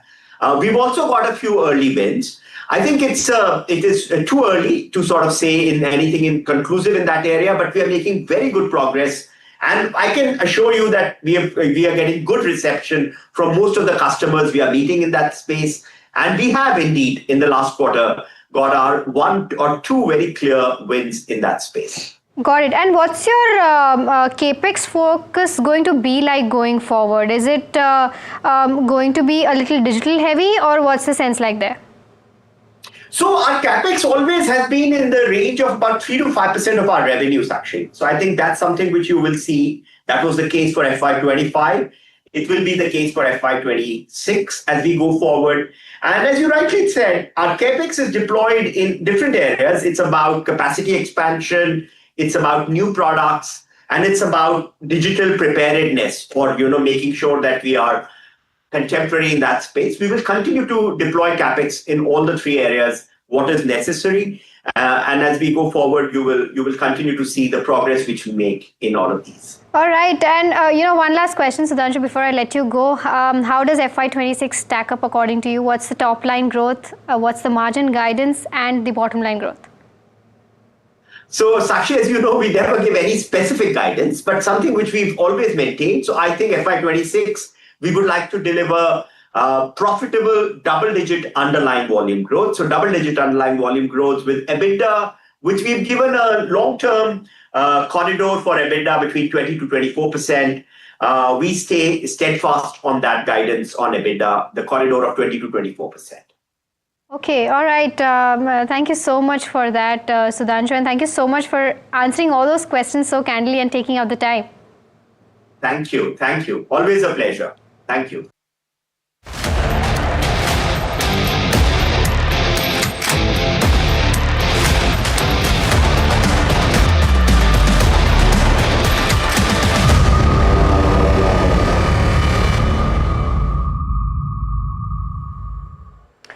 India has fought back against attempts and infiltration attempts in Jammu and Kashmir's Sambha district. 7 Pakistan-backed terrorists were killed by Indian forces. This infiltration attempt was supported by fire from Pakistani rangers, but the BSF neutralized the infiltration bid.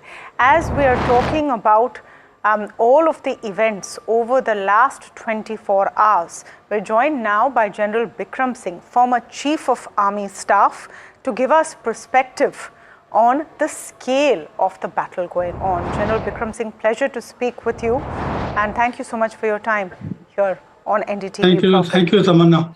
Right, we've seen the rise in violence in the last 36 to 48 hours, and we have given a fitting response to what Pakistan has been doing. And as for the policy that has been stated by the government, that we do not intend escalating, but then it's at the behest of Pakistan's response, the way they've been reacting to our operations, which we carried out against the terrorist camps. They have opened up the entire front, I would say. They have taken on a large number of targets of ours, our vulnerable areas, our vulnerable points. This is a military parlance that we use to sensitive locations and sensitive areas. And it is not only along the line of control, they have come into the area of international border.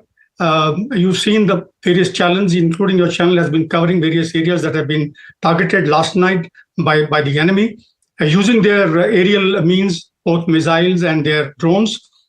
They have been using long-range artillery in places along the national highway, which joins Pathankot and Jammu region, areas of Kannur and other areas along the line of control. The operations along the line of control have also gone up. They've intensified.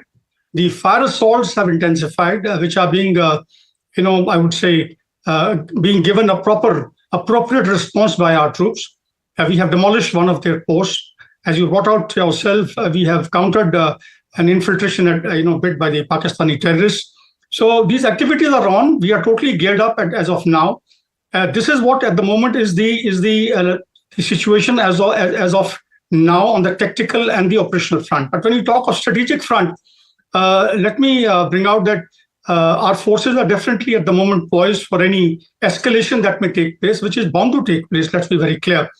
Because we at the moment do not know what exactly is the military objective of the Pakistani chief. But which I brought out earlier on NDTV the other day, that escalation was bound to occur. It has occurred. It will continue. But I suppose at some stage we'll have to define our threshold of tolerance, because this cannot go on in an open-ended manner. That they hit us, we hit them. I think a bit of paradigm shift to our present stated policy and our stance of being more defensive and trying to only counter what they are doing. I think we'll have to get onto a more proactive mode, define our threshold of tolerance, that beyond this, we are going to hammer you hard. I think that is what is required. And so far, I think this is the situation. We are well poised to take on any escalation. But the escalation has already taken place, isn't it? Just for context, General Bikram Singh, in the last several years, is this the highest level of conflict we've seen between the two sides? Absolutely, Tamanna. In fact, when I said, higher escalation, it is in terms of the employment of the ground forces. That's the ultimate resort a nation resorts to. But otherwise, you would have seen the wars which have taken place in West Asia, other places, Central Asian Republic. You would have seen the countries have used these standoffish weapons, aerial weapons, these aerial platforms like the drones, the missiles, hovering munitions. These are the kind of ammunitions that have been used. And this is what Pakistan has done. We have capability of this, in fact, to a larger extent. But so when I say, the rise in escalation, that is basically on account of the fact that still ground forces have not come in. Our combat power has not been utilized. But yes, you are right. Hitherto, this is the highest levels which we have seen so far. Because let's be very clear. In the past, if you see our earlier wars with Pakistan, 65, 71, they went in for airfields only as part of their conventional, well-planned offensives. And that's what we call, this called seizing initiative phase of the war. So decisive operations, when I'm talking about, are the ones wherein ground forces get involved. So decisive operations would be an upgradation of the escalatory ladder. So that is what I was referring to. But yes, you're right. this hitherto is the highest form of violence that we have seen. And I suppose it is likely to continue. And perhaps we'll have to twist their arms slightly more harder to ensure they stop. You know, just in terms of the scenes that unfolded all night last night, and of course, the Indian Armed Forces, not enough can be said at the way that the population of this country was defended. But the fact was that there was an attempt to attack cities, civilians and military installations, and we thwarted all of them. What is this telling us about the level of preparedness of India? Firstly, we are well prepared. You know, Pakistani army is known for deviating from the Geneva Conventions. They are not supposed to be targeting. We have ensured scrupulously that we do not target any civilian, population centers or any facilities, civilian facilities. But yes, we targeted where the terrorists were holed up in Pakistan, where their headquarters were there, where their training camps were there. But what they are doing is they are actually mercilessly, I would say, going ahead, devoid of any respect to the Geneva Conventions, taking on the civilian targets. But you would have seen our response has been absolutely well coordinated. All states are geared up. All states which are adjoining the border along the IB, including J&K along the LC, they all geared up. The measures have been taken. State government machinery is activated. Home guards are activated. There is synergy at the moment, right from a home guard personnel to police to CRPF, BSF, other paramilitary forces and the military. So the synergy is very much there. We are well poised. So there's nothing to worry as such. It's also showing the prowess of the S-400 system. Now, these are terms average viewers, civilians are all now learning, understanding what it does. This anti-missile defense system now becomes core to whatever happens next, isn't it? Exactly. Because as I said earlier, the paradigm shift in war fighting today that has taken place is the excessive use of the drones and aerial weapon systems. We have seen our system as 400 system, which we acquired from Russia at a cost of $5 billion US. I think it has given us dividends, has given us, I would say, bang for the buck that we had spent in acquiring this. At that point of time, a lot of eyebrows were raised why so much is being spent. But I think we got bang for the buck that we had spent. Just want to understand, General Bikram Singh, from here on what happens or what could happen in this kind of warfare. First of all, we are clearly at war against terrorists and a nation state that is attacking us. How does the escalation take place on one end, and what are the opportunities of an off-ramp? Because both attempts will be made. You see, as I said earlier, and it's been stated by the Prime Minister, Defense Minister, our Foreign Minister, our External Affairs Minister, Secretary, he's also mentioned that we do not intend escalating. Ours is we are basically reacting to what Pakistan is doing. So escalation is going to be essentially from the Pakistani side. Should they go beyond what they are doing now, they will be hammered nice and hard. Let me tell you this. And as I see the shape of things to come, while this option is there, and let me tell you over here, Tamanna, that I feel the way Pakistan is going about it, apparently they have got external support. They have got their missiles and other drones and all from other countries. They do have a support. Otherwise, without this will, which perhaps which they didn't have earlier, because they don't have the combat power with them. Their war fighting endurance is just for about 4 days. Now that has to be enhanced by external agencies and external resources, international players. And we do know that, yes, China has been supporting them. Turkey has been supporting them. We have Bangladesh, which is not very favorably inclined. US has taken hands off, typical of its own stance of being non-committal to such events.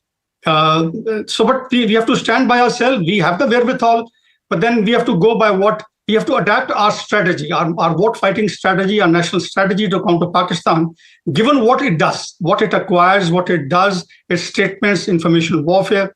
Yes, this brings me to the information warfare, which is a very important, a line of operation of such a campaign. And you would have seen in the last 36, 48 hours, they've been resorting to baseless, malicious, rumors being spread on the social media, which I'm glad it's being countered by all the TV channels. It's being countered by our wise people, leadership at all levels, by the state governments. Yeah, and I would say very clear instructions have gone out by the government. People are following those. The greatest thing is that the country is united today. All parties are united, and I think that's the strength of our country. You talked about unconventional warfare in terms of social media. The kind of day and age we live in, General, there is, of course, the conventional warfare or attacks, defense, and all of that's happening. But there is also psyops, right? Social media, fake news, and then the digital sphere of war. What do we need to look out for now? You see, Tamanna, both one conventional, as I said earlier. Let's see if they further up the ante. Do they enhance the violence levels? Do they get into ground operations? We got to wait and watch. Let's see, for which we are poised. As far as the asymmetric warfare is concerned, the proxy war in J&K, we have totally geared up on the line of control in J&K, including on the IB for any infiltration. Like Samba, for example, is international border. We've foiled one of the infiltration attempts and killed their terrorists. So we have to take care of the three fronts as of now. In fact, I would say fourth. Fourth is the internal security, and in addition to the third one, which you said is information warfare, the propaganda which is going on. So information warfare, we given out very clear instructions, and I'm sure people are going to abide by those. And as far as the internal security is concerned, beyond the IB and the LOC and J&K, we got to start looking at various lines of communications which are going to be supplying our combat power. Their security, we got to see the vulnerable areas and vulnerable points along these arteries, which are going to be supplying logistic echelons, bringing forward to the combat power of ours, which is going to be taking on Pakistan on the IB and in J&K.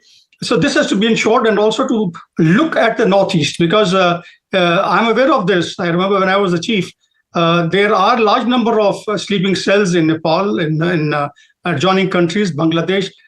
We've got to ensure that we keep an eye on these and are not surprised from this front as well. It's important. We have to keep aware on the Northeast. I was talking more about also, if you can shed light on that, cyber security.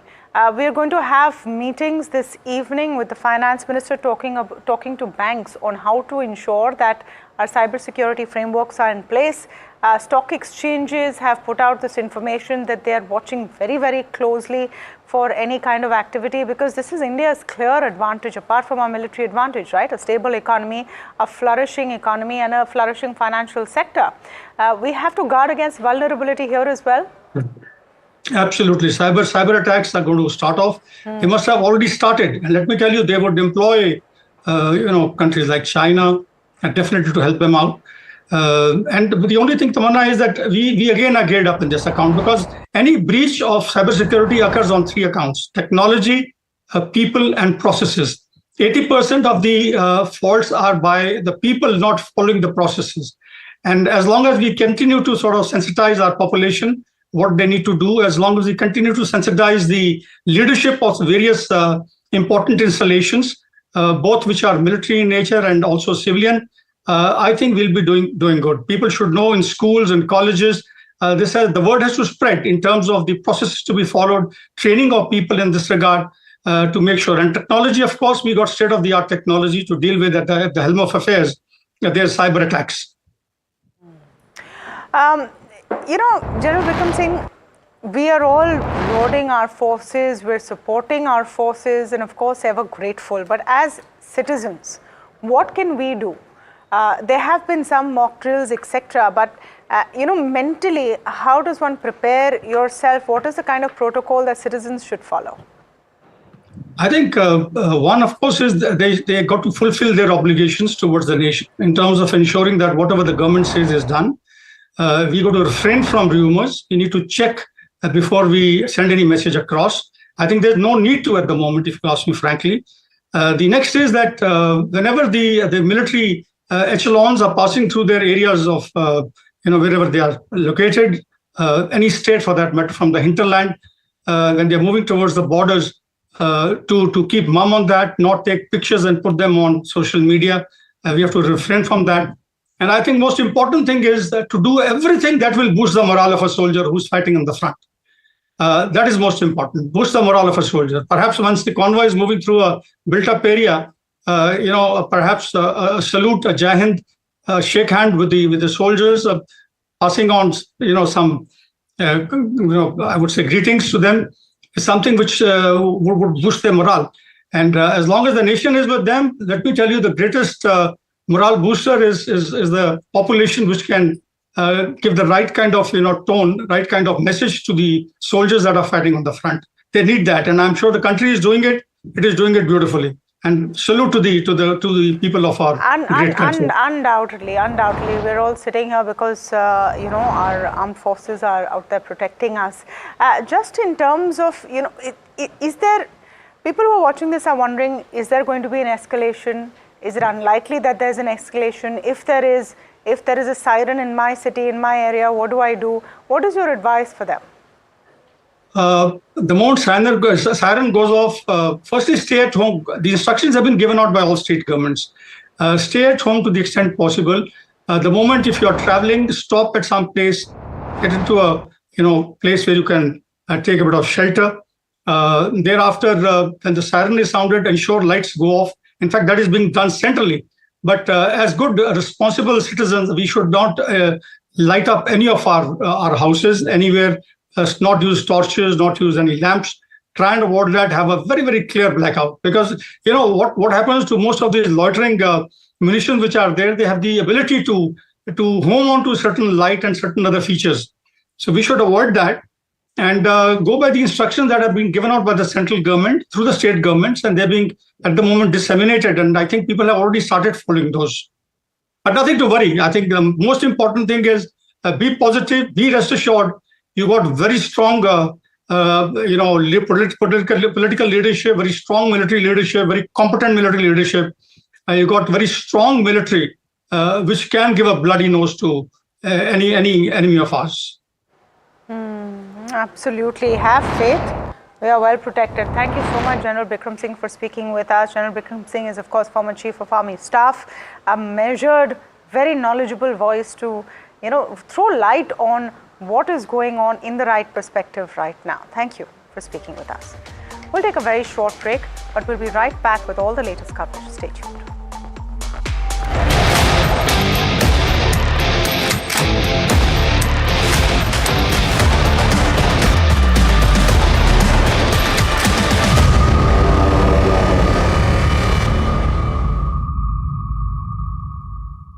That's huge. That is a biggie. It's out of there. Gold plus clear glass, पार हो या near, सब कुछ दिखे clear.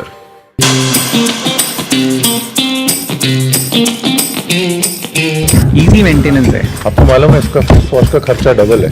तो देख मेरी आंखों के नीचे पहली बार देखो डार्क सर्कल। एक मरे हुए मुर्गे में अगर जान डाल सकते हैं ना, तो लिशियस बनेगा। Friendship came first or the idea came first? Abhay, he was my friend. We also had. Okay, this time. Actually, he landed in my office with this whole neat idea. Actually, मैं बताया नहीं, मैंने शराब P के इसको बोला था कि ये करना है।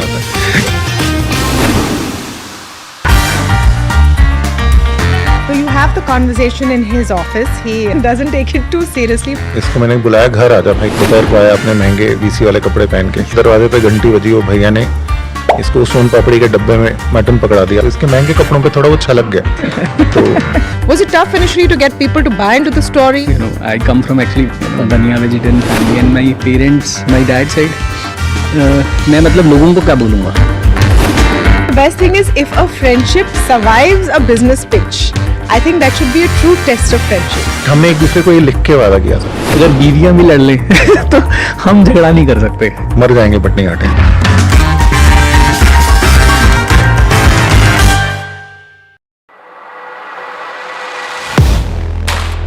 Do you really know the company you invest in? What is the real picture behind presentations and claims? Is the outlook as rosy as the company claims? Know Your Company, powered by NDTV Profit Research, shines a light on the biggest stock market movers.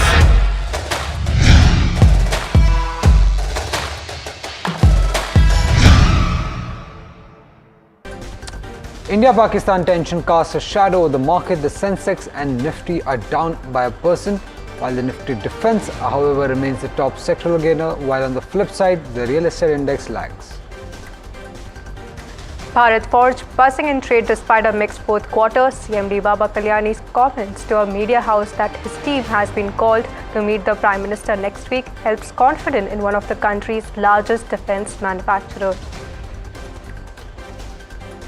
Jewelry maker Titan surges 3% after posting a 13% growth in its profit and the revenue number. Strong fourth quarter story for L&T. Revenue and margins meet estimates as international orders provide a boost. Stock buzzing more than 4% in trade today.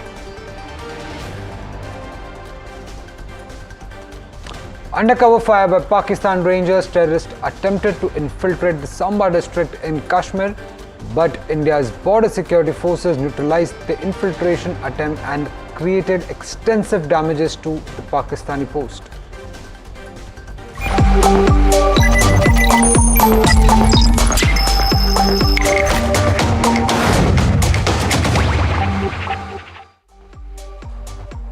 Hello and welcome. You're watching Profit Buzzers. I'm Anushree Wakharia and with me is Somit Sarkar. Now, let's talk about how the markets are doing currently. Now, we've seen a lot of volatility in the markets considering the escalation in the India-Pakistan tensions that we are looking at. Nifty 50, let's talk about the benchmark indices first. Seeing cuts of around 1% in trade today. It's been around those levels since the last 1 hour or so. Let's pull out the point contribution table to see how the Nifty 50 is doing. L&T, Tata Motors, top buzzers in trade today. Now, L&T is buzzing on the back of its fourth quarter results. Tata Motors, another day, the stock is buzzing after the India-UK FTA agreement that we have seen. But something like Titan is also in focus. This is after its fourth quarter numbers. However, on the flip side, we are seeing HDFC Bank, ICICI Bank, Reliance Industries under pressure. Let's also pull out the Nifty Bank to see how that is faring in trade today. If you are looking at Nifty Bank currently, we can see that seeing cuts of around 1.28% in trade today. Let's talk about the sectoral action in trade today, and if we talk about the Nifty sectoral indices, what we are seeing as the top emerging over here is something like Nifty Defence seeing gains of around 2.4% today. Nifty PSU banks also seeing gains of around 1.3%. But let's pull out the Nifty Defence to get what's happening here. We're seeing a lot of defence stocks in focus on the escalation that we're looking at in the India-Pakistan side. Again, a lot of this is to be in the sentimental moves that we are looking at. Paris Defence, Astra Microwave, Zentex seeing gains of around 5% in trade today. While on the losing side, if we see in the Nifty sectoral indices, the Nifty auto is under pressure. But that is what we are seeing in terms of where the sectors are concerned. If you pull out the broader market indices, the Nifty Mid Cap and Nifty Small Cap 250, we are seeing Nifty Mid Cap seeing cuts of around 0.5%, while on Small Cap 250, we are seeing cuts of more than 1.2%. So, Samit, that's where all the action is taking place in the benchmark and the broader market indices. Well, thank you, Anishi, for that. Well, moving on to an exclusive, the boards of Yes Bank and SBI will be meeting today amidst the fact that there were reports which suggested that Sumitomo Mitsui Banking Corporation is likely to buy a minority stake in Yes Bank. Let's get in Vishwanath with more details on the same. Well, as developments are happening at this point in time around the Yes Bank transaction, essentially the Executive Committee of State Bank of India's board as well as Yes Bank's board separately, these two units are going to meet and are likely to discuss this offer from Sumitomo Mitsui Banking Corporation. We don't know if there is going to be any finality in these discussions. Of course, these are still matters of progress. Of course, if SMBC were to buy anywhere more than 5% stake in Yes Bank, then then they would require a special clearance from the RBI. And if that stake goes above 10%, then they would require a full fit and proper check from the Reserve Bank of India before they can actually buy a stake in Yes Bank. But as of now, these discussions are ongoing. It is likely that SMBC might end up buying just about between 20 and 24% stake in Yes Bank. State Bank of India owns 24% stake in Yes Bank, has been looking to offload that stake for some time now. Remember back in March of 2020, when Yes Bank was going through a severe financial trouble, State Bank of India and 9 other lenders actually came together to invest about 10,000 crore in Yes Bank. At that point in time, these banks were afforded stake, and State Bank of India is the largest in that unit of banks. It currently holds about 24%, and this stake sale to SMBC is a way for SBI to monetize that stake.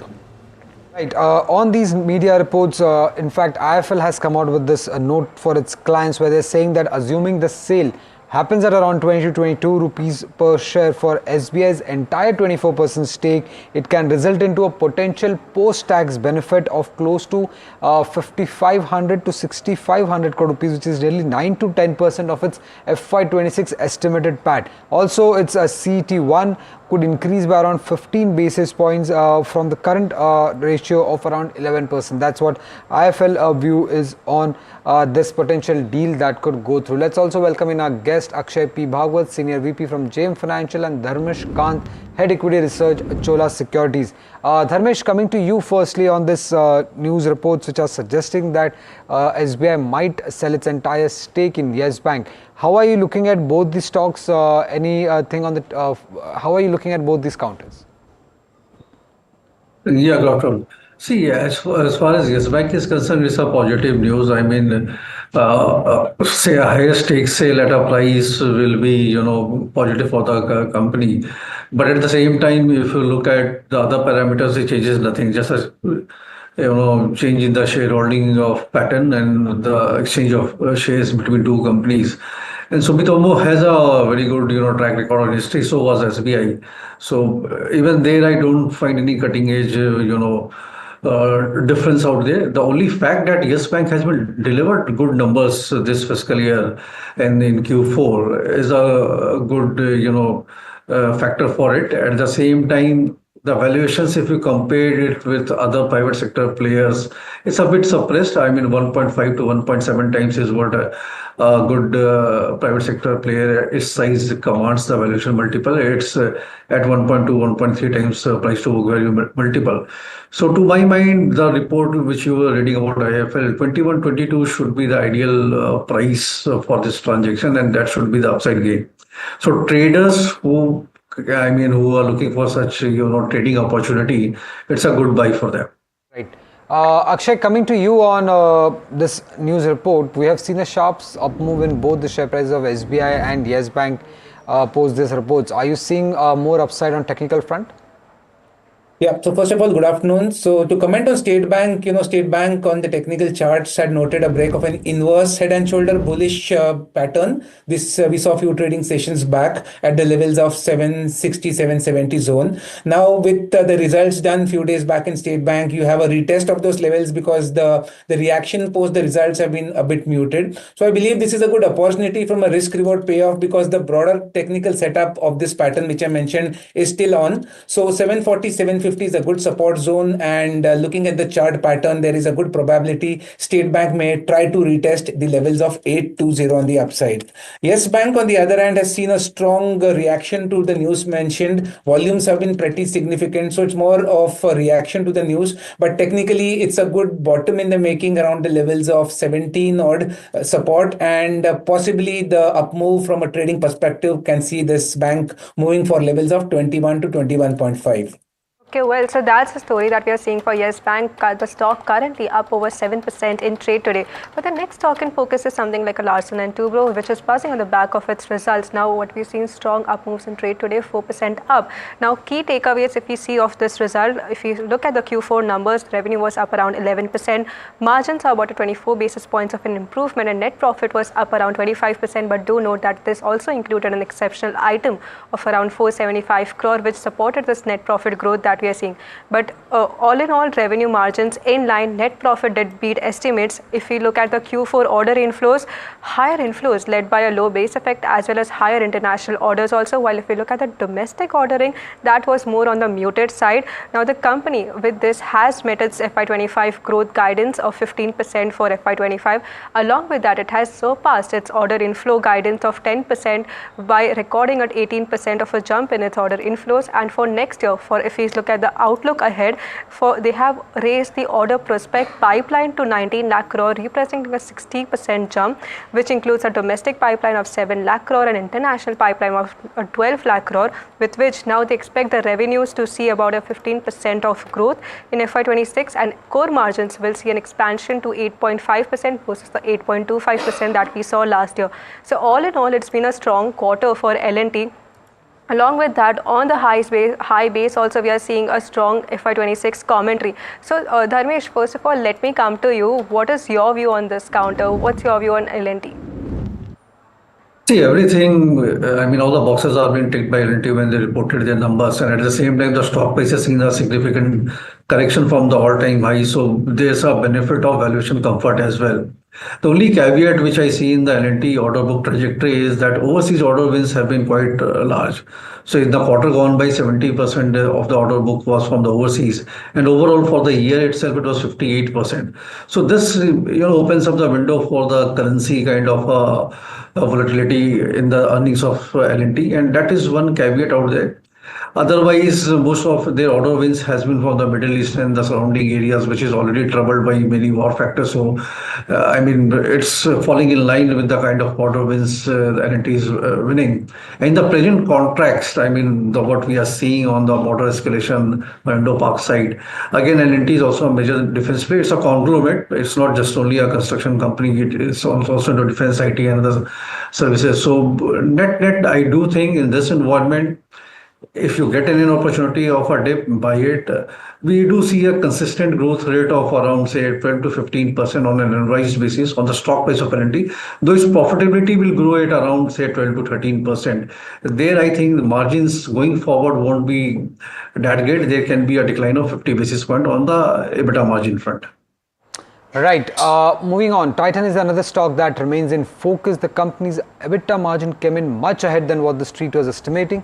What led to this better EBITDA margins? Let's get in Mahima with more details on the same. Right. So, as you rightly mentioned, EBITDA margins were a beat in terms of what the street was expecting, and this was on the back of a one-off, that was gold hedging, which act as a positive for the overall jewelry margins. Numbers were slightly ahead of estimates in terms of earnings, subdued overall growth in terms of studded mix, but buyer growth was seen in gold as well as gold coins as well as gold chains. In terms of the numbers, revenues up 19%, EBITDA up 29%, margins stood at 10.3 overall in terms of consolidated terms, and net profit was up 13%. Key concerns were that PAT was overall impacted by higher finance cost, tax as well as lower other income. Studded mix continues to overall decline. High gold prices continue to weigh on overall consumer demand as well. In terms of segmental performance, jewelry grew 25%, watches and wearables grew 20%. Eye care is where we again saw a bounce back in terms of a double-digit growth of 15%. Emerging business saw a slight growth of 5%, and Titan Company overall. Titan Company Limited standalone growth stood at around 24%. In terms of key con call highlights, the management has said that they will open around 40 to 50 odd stores this particular FY26, and overall expand or restructure 50 to 60 odd existing stores. In terms of the overall expectation in terms of revenue growth, that could be anywhere between 15 to 20 odd percent. EBIT margins to stay between the range of 11 to 11.5 odd percent for jewelry business. That guidance has been maintained, not changed so far, and gold metal loan rates have started to settle lower, now only 70 to 80 basis points overall away from its high. And in terms of the lab grown diamond, management did come out and say that the wholesale and retail price for lab grown continue to fall. They haven't seen any meaningful inquiry for lab grown diamonds, but one commentary that came in interesting was that now they've started selling diamonds which are low carat diamonds, which could probably be an impact of lab-grown diamond giving them competition. So this is the overall view as to how Titan has panned out in terms of Q4 earnings. Right. Thank you, Mahima, for that. Akshay, coming to you on Titan, after seeing a consolidation for last 15-20 days, today's move, it has comfortably moved above the 200 DMA. Do you see more of an upside from current levels for Titan? So absolutely, yes. The reaction is very strong and positive to the results. And if you were to look at the monthly price structure of Titan, the longer term trend is very positive. It's just that from the year 2024, the stock has been in a time correction where you see the prices confined in a trading range. 3,000 and 3,800 is broadly the range we talk of from a longer term perspective. But the positive part is 3,000 is the level where time and again you see strong buying intent in the stock. So right now we are dealing with a minor resistance of 3,600, which is more for short term traders. But the way that technically the stock is set up, the chances are the stock is heading for levels of 3,800 that may be achieved in a time frame of maybe a couple of months, and still a new high awaits the stock as we go ahead. So a positive view I will maintain on Titan. Okay, so overall a positive view that we are looking for Titan in terms of where the technicals is concerned. But let's also look at Kalyan Jewellers, which has met street expectations. The company has also recorded robust growth in the same store sales. Mahima, take us through these numbers as well. Right, so Kalyan Jewellers, as rightly mentioned, numbers were largely in line in terms of what the street was expecting, and the growth has largely come in from two things. First, the overall gold price, of course, going up because almost 90% of Kalyan's sales is just gold and not studded jewelry. Same store sales growth, of course, was a robust performance in terms of this quarter. In terms of South, the same store sales growth was at 20% and non-South was at 22%. In terms of the overall numbers, revenue saw a growth of 36%, EBITDA saw a growth of 35%, margins at 6.4%, slightly better than what the street was expecting, and net profit was up 36%. In terms of the overall performance, the gold revenue itself was up by 33%. Studded mix was up 48%, but studded mix for Kalyan Jewellers is hardly 10% of the total revenue. We'll have to wait and watch as to how this particular segment has panned out this quarter. We'll have to wait and watch out for the commentary from management. And overall geography-wise performance, even international business has done very well for the company. India revenue saw a growth of 38%. West Asia saw a growth of 26%. Middle East saw a growth of 26%. And even the jewelry platform, that is Scandal, has recorded a revenue of 28 crores and their losses have narrowed this particular quarter. So overall, a good set of numbers for Kalyan Jewellers as well. Well, thank you, Mahima, for breaking those numbers down for us. Naresh, let me come to you for something like a Kalyan Jewellers. What's your view on this stock? See, we do not cover Kalyan Jewellers for the obvious reason. There has been many news for sounding it, and the clarification of management has also been there. But jewelry as a space, I think you have to be very stock specific and selective, because if you look at, say, a Titan or a Kalyan Jewellers, the valuation multiples are way too high.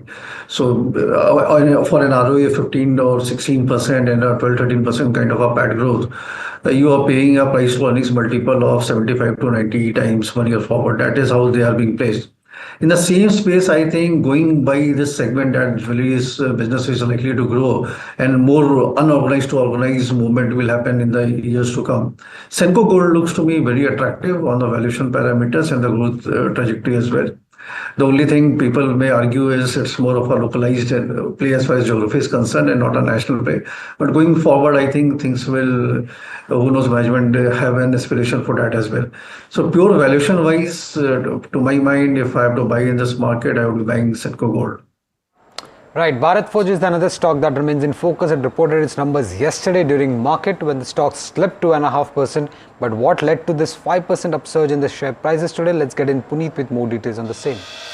Well, thank you for that. It's definitely a defense pack and the defense business of the company that's, helping the share price and its momentum today. Yesterday, the company did mention that the order win momentum has remained steady in this particular quarter. They've actually had 3,700 crores of order wins, essentially for the artillery gun segment. And this takes the total order book to 9,400 crores now, with roughly 60 to 70% order book going from defense, and that will be the near-term boost for the company. Essentially, that is one of the only positive factors, because the long-term factors for the company are not so positive, and essentially that's been highlighted by brokerages as well. MK, they have a target price of 1,200 rupees per share. They mentioned that, the management said that the passenger vehicle business growth will be in line with industry, which is a negative because it was outperforming the industry growth over the last few years. So that's one thing. The other aspect is they've not given any kind of guidance for FY26 as well. That's another key negative, because they've always given a steady picture for the company in terms of growth in both US as well as the European markets, and that is of course led by the tariff-led global uncertainty. MK has actually cut the EPS target by at least 8% in FY26, and they mentioned that while the valuation provides some comfort after the correction, they will need some positives for the long-term outlook. The other aspect is from Nuvama. They've retained a whole target price of 1,230 rupees per share, and they mentioned that they are expecting auto exports to decline again this particular year and just grow at a CAGR, actually a fall of CAGR 1% over the next 3 years until FY27. And finally, in Kotak actually has the lowest target price, 900 rupees per share, and they've said that the near term remains some buoyance from the defense segment, but the overall business will remain muted, and they are expecting expect low teens EBITDA cut for the consolidated business going forward as well. So while the defense business and the new order they've got for artillery guns, which is ATAGS, is a positive, and that's boosting the stock, the long-term outlook remains slightly uncertain for Bharat Forge. Right, Puneet. Also, do help us with Tata Motors, the US-UK FTA which has been signed. I guess another booster coming in for the company? Well, definitely, and that's what's been highlighted by a lot of brokerages today as well. We've seen one come in from Morgan Stanley today. They have a target price of over 800 rupees per share. And the key thing that they mentioned is the UK-US trade deal is a partial benefit for the company. The key aspect is that US will now allow roughly 1 lakh vehicles to be imported inside the US from UK, and that will be at a lower tariff of just 10%. And this will be a big benefit for someone like a Jaguar Land Rover, because they sold roughly about 1,08,000 odd vehicles in the US last year, and that's roughly 25% of the volume. So that will be at a lower tariff of 10% versus 25% earlier envisaged, and hence a key positive. Morgan Stanley has also mentioned that the relief for JLR, as most of its peers already have a US facility, so it was a big negative on tariffs for JLR specifically. That goes away. They've also mentioned that the US growth was able to offset any kind of weakness that was seen in the China market, and hence the FTA will be another key positive for Tata Motors. They've also said that the Range Rover lineup until the new electric vehicles come in by the end of the year for Jaguar model will be another key positive, at least for the near term over the next 2 to 3 quarters, because that's the high margin business as well. So overall, at a time where there was uncertainty with the tariffs specifically in the US, we've seen one big positive news come out from the US for UK FTA. We're also expecting the results coming on May 13th, so some more clarity on this will be something to watch out for. Right, Dharmesh, coming to you firstly on Tata Motors. Yesterday there was the announcement of India-UK FTA, and then there was the announcement of US-UK FTA. A couple of these announcements seems to be quite positive for Tata Motors. How are you looking at these announcements that have come in? Major overhang going away for the stock? A part of the major overhang, yes, it has gone away for the stock. And if you look at this in the context of the valuation correction which has happened, so it has become a very attractive value buy at current levels. So to my understanding, I think this 1 lakh quota is for the entire cars which are imported from UK to US. So Tata Motors will definitely have a share of some pie. How it is being allocated and who delivers first inventory, all those things has to go into the play. It's not specifically for Tata Motor at limit. So that is one area which one has to look into a bit carefully while assessing the amount of benefit which can come through to Tata Motors. But having said that, Tata Motors US geography was doing pretty well, along with China and UK. China had some problem of late, but again, China is a growing economy. Their GDP grew by 5.4% last quarter, so I think things are likely to pick up. Interest rate down cycle is there everywhere, so that also helps them. At this point, RSOTP based valuation post demerger of both the businesses, that is the PV and the CV, is around on the current consolidated Tata Motors is around 1100 rupees from a year's perspective. So to us, we have been recommending our clients to buy it, and looks to be a very good value buy from a year's perspective. Right. Thank you, Dharmesh, and thank you, Akshat, for joining. For joining and sharing your perspective on this various talks that we have discussed. But moving on to the biggest story today, as Pakistan continues unprovoked attacks on India, the stock exchanges are monitoring cyber threats. Charu Singh joins in with exclusive details on this. Hi, so let's look at the stories in three parts. Firstly, the major exchanges in India, that is the Bombay Stock Exchange and the National Stock Exchange, have come out with advisories for their trading members. But what we have exclusively found out is that they are among themselves, and their senior officials are also on the vigil 24/7, and they are looking if there is any cyber threat in the environment. Apart from that, one of the depositories has also released an advisory for its depository participants only, which is not in public domain, and they have mentioned that they also need to fix any gaps that are there and have to be very vigilant against any sort of misinformation and cyber threats. Apart from this, on the market regulator SEBI side, some sources have told us that most of the work has to be done from the exchanges side, and any vigilance that requires needs to be established from the exchanges side mainly. But there have been some basic level mock drills and advisories on misinformation and cyber threats given to them.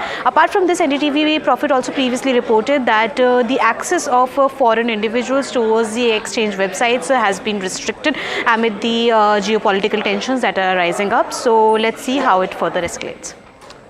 Well, with that, it's a wrap on this edition of Profit Buzzers. Stay tuned and keep watching NDTV Profit.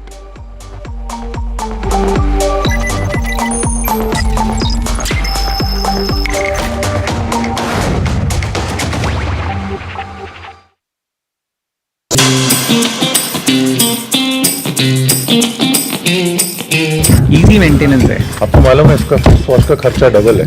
तो देख मेरी आंखों के नीचे पहली बार तेरे को डाक फोटो एक मरे हुए मुर्गे में अगर जान डाल सकते हैं ना तो लिशियस बने। Friendship came first or the idea came first? Abhay, he was my friend. We also had. Okay, this time. Actually, he landed in my office with this whole neat idea. Actually, मैं बताया नहीं, मैंने शराब P के इसको बोला था कि ये करना है।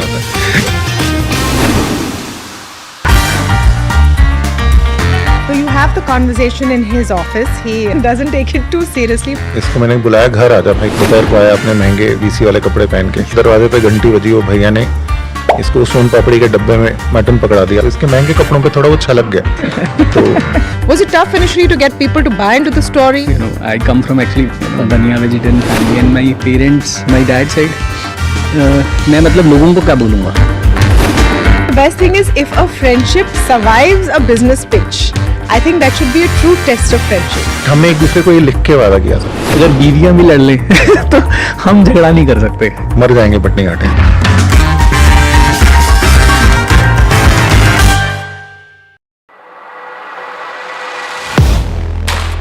Do you really know the company you invest in? What is the real picture behind presentations and claims? Is the outlook as rosy as the company claims? Know Your Company, powered by NDTV Profit Research, shines a light on the biggest stock market movers.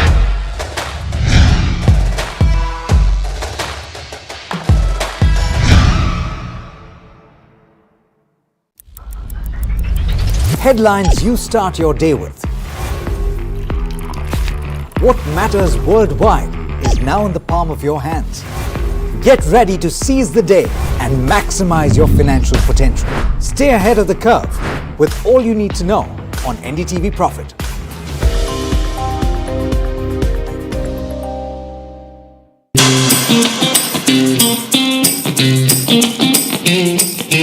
Easy maintenance है। आपको मालूम है इसका FOSS का खर्चा double है।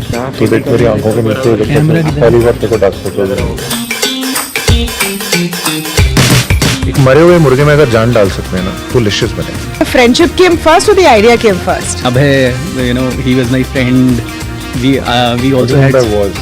Okay, this time. Actually, he landed in my office with this whole neat idea. Actually मैं बताया नहीं, मैंने शराब पी के इसको बोला था कि ये करना है.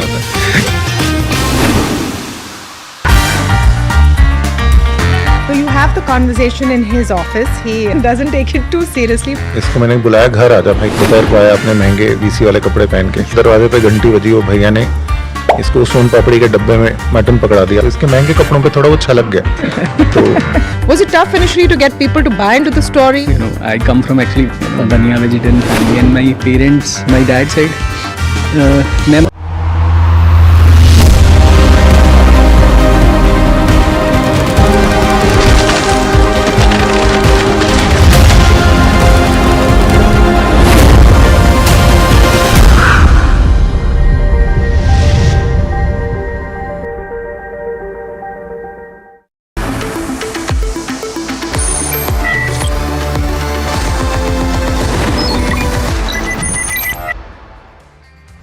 Hello and welcome to NDTV Profit. You're watching Top Trades and I'm your host Nika Bare. Up first, let's just take a quick look at how markets are faring right now. Well, there is a bearish sentiment in today's markets. You have the Nifty 50 under pressure, down about 1.3% in trade right now. If you look at some of the counters and the advanced decline ratio in the market as well as on the benchmark, you have the 41 stocks on the Nifty 50 declining versus 9 stocks advancing. Some of the top losers of the day in terms of point contribution have something like an ICICI Bank, HDFC Bank and RIL that's dragging down. All of these stocks are down 2 to 3% in trade, with ICICI Bank being the top loser on the benchmark, seeing cuts of 3%. However, you do have 9 stocks that are bucking up the trend. You have L&T, the top gainer on the Nifty 50. It's up 3.4% in trade as well, followed by Titan and Tata Motors. All of these stocks are holding their ground and having strength of over 3%. If you look at the broader markets, the Nifty Mid Cap 150 is relatively doing better, down about 0.7%. However, the Nifty Small Cap 250 is seeing the largest quantum of cuts today, down about 1.5%. If you just had to look some of the mid cap counters, which is the relative outperformer of the day, you have certain stocks, 31, 32 to be precise, that are gaining. Yes Bank being on top of that list, up about 7%. We'll talk about why in just some time. You also have a host of defense counters, Bharat Dynamics, Bharat Forge, Mazagon Docs, all of these counters up 3 to 5% in trade today. And it's key to note that the Nifty Defense is an index that has been up 9% year to date. You also have continuous strength in KPR Mill. This is a stock that has seen 3 straight days of gains coming after the India-UK FTA was finalized. Lastly, if you just look at the sectoral trends, you have all the sectors except the PSU banking sector that is in the green, that's up over 1%. Some of the losing sectors, on the other hand, you have Nifty Realty, Nifty Finance, and Nifty Bank. Nifty Realty being the top sectoral loser of the day with 10 out of 11 constituents in the red. Raymond, Macrotech and DLF are your top 3 losers on the counter. But moving on, you did have AMFI data for April that came out today, which revealed that net inflows into India equity mutual funds declined for the 4th consecutive month due to market volatility caused by concerns over potential US tariffs. Despite this, equity mutual funds have recorded positive inflows for the 50th month in a row, demonstrating sustained investor interest. My colleague Alex joins us with more details. Good morning, Alex. Good demand for equity ETFs in April. Well, the story here is of a couple of important data points, and the first, of course, is the inflows through SIPs, and here we're talking about gross inflows. They've hit a fresh record high, coming at 26,632 crore rupees or thereabouts. That's higher, of course, than the previous month, but it pips the previous record that came through in December of last year, 2024, and that number stood at 26,459 crore rupees. So the good news is that fresh SIP flow is strong. The other piece of good news is that you haven't seen a big fall in the inflows on a net basis into actively managed equity mutual fund schemes as well. They have come in at about 24,269 crore rupees.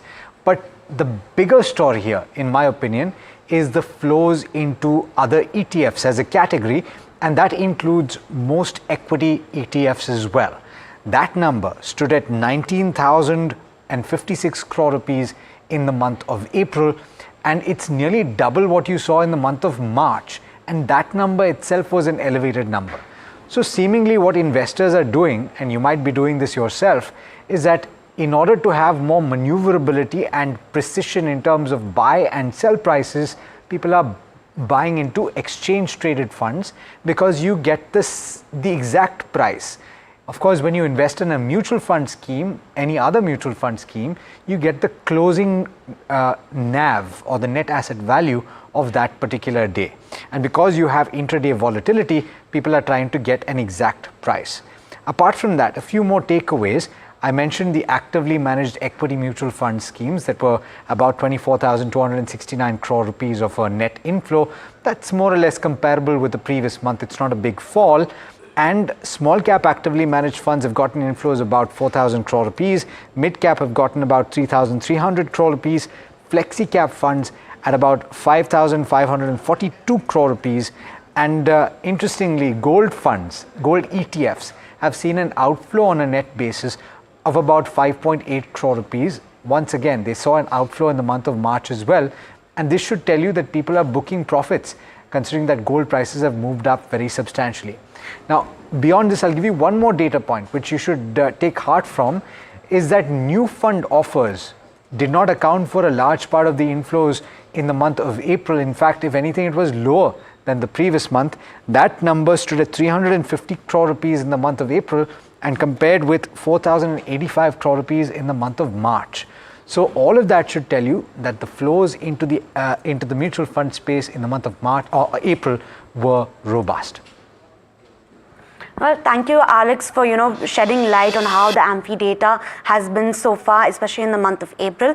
But moving on, Servotech Power Systems is a stock that has been in focus. It was up actually 6% on Monday, a little bit under pressure today, but this was after the appointment of Errol Musk as the advisory board. We're speaking to the management of the company, of course. You're joined by us as the managing director at the firm, and we welcome to the show, Mr. Raman Bhatia. Let's first talk about Errol Musk. You've appointed him on your global advisory board. What is the key role that Mr. Musk will be playing? First of all, thank you for having me on the show. It's a pleasure to be a part of this conversation. We are happy to share that Mr. Errol Musk has officially joined Servotech as an advisor for our international expansion. His global experience and futuristic thinking will help us scale rapidly in overseas for a EV and solar market. This is a big step in our mission to make India a global hub for green tech manufacturing. Got it, Mr. Bhatia. And what is the company's vision in terms of its global plans and international expansion? How are the export orders shaping up for the company?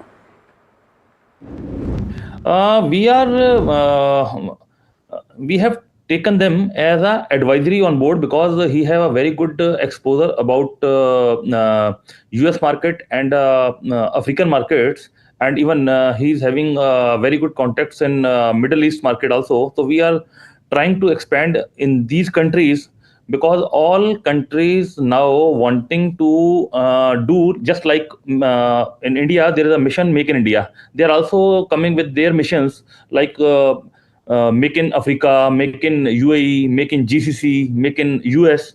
So we are trying to do lot of different type of ventures and different type of combination so that we expand in more than 40 to 50 countries.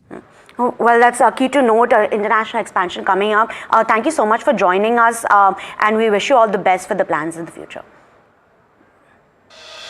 And with that, we're also joined by our guest for today, Vaibhav Vidwani, Fundamental Research Analyst at Bonanza Portfolio. Welcome to the show, Vaibhav. Is Servotech Power Systems a stock that you're looking at?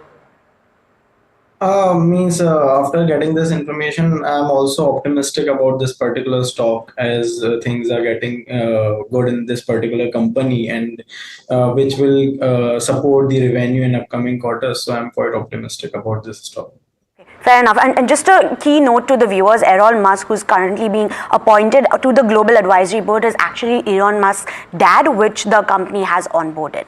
But moving on, the mounting tensions between India and Pakistan have led to a disruption in civilian aviation. Now, this has led to India's daily domestic air traffic declining 11% on the back of shutdown of 24 airports. The average daily domestic flights have dropped from 3,265 till the month of April to 2,907 as of May 8th, as per the data compiled by NDTV Profit. Furthermore, 670 airline routes will be affected over May 9th and May 10th. This includes 334 incoming and 336 outgoing flights across the 24 shut airports. Airports in Srinagar, Chandigarh, Amritsar, Jammu and Leh account for the most affected routes. Delays have also hit major metro airport operations. Around 4% to 31% of arrivals are delayed across Delhi, Mumbai, Bengaluru, Hyderabad, Kolkata and Chennai, and departure from these airports as well have shown higher disruption in the range of 26% to 82% of flights delayed. Vaibhav, I'll come to you, amid all of this, the global tensions that are building up, and you've seen delays in flights. Amid all of this, how do airline stocks look to you? Because a delay in flights could also lead to some kind of loss for the airline companies. Yes. We can expect a little bit stress because in upcoming quarters because of these things. These things will impact their revenue to some extent, while their operating cost will also be increased. And the reason will be the rerouting and the manpower requirement and logistical complexity. And so these will increase their operating expenses. So overall, their revenue growth and their net profit will be marginally impacted because of these things. Okay, the next stock that we are focusing on is a Yes Bank, which is buzzing in trade today. It's up 6.5% right now. And this is on the back of the Sumitomo Mitsui Banking Corporation, which is likely to buy a minority stake in Yes Bank. Now, the State Bank of India and Yes Bank boards are expected to meet today over this. My colleague Vishwanathan Nair has the details.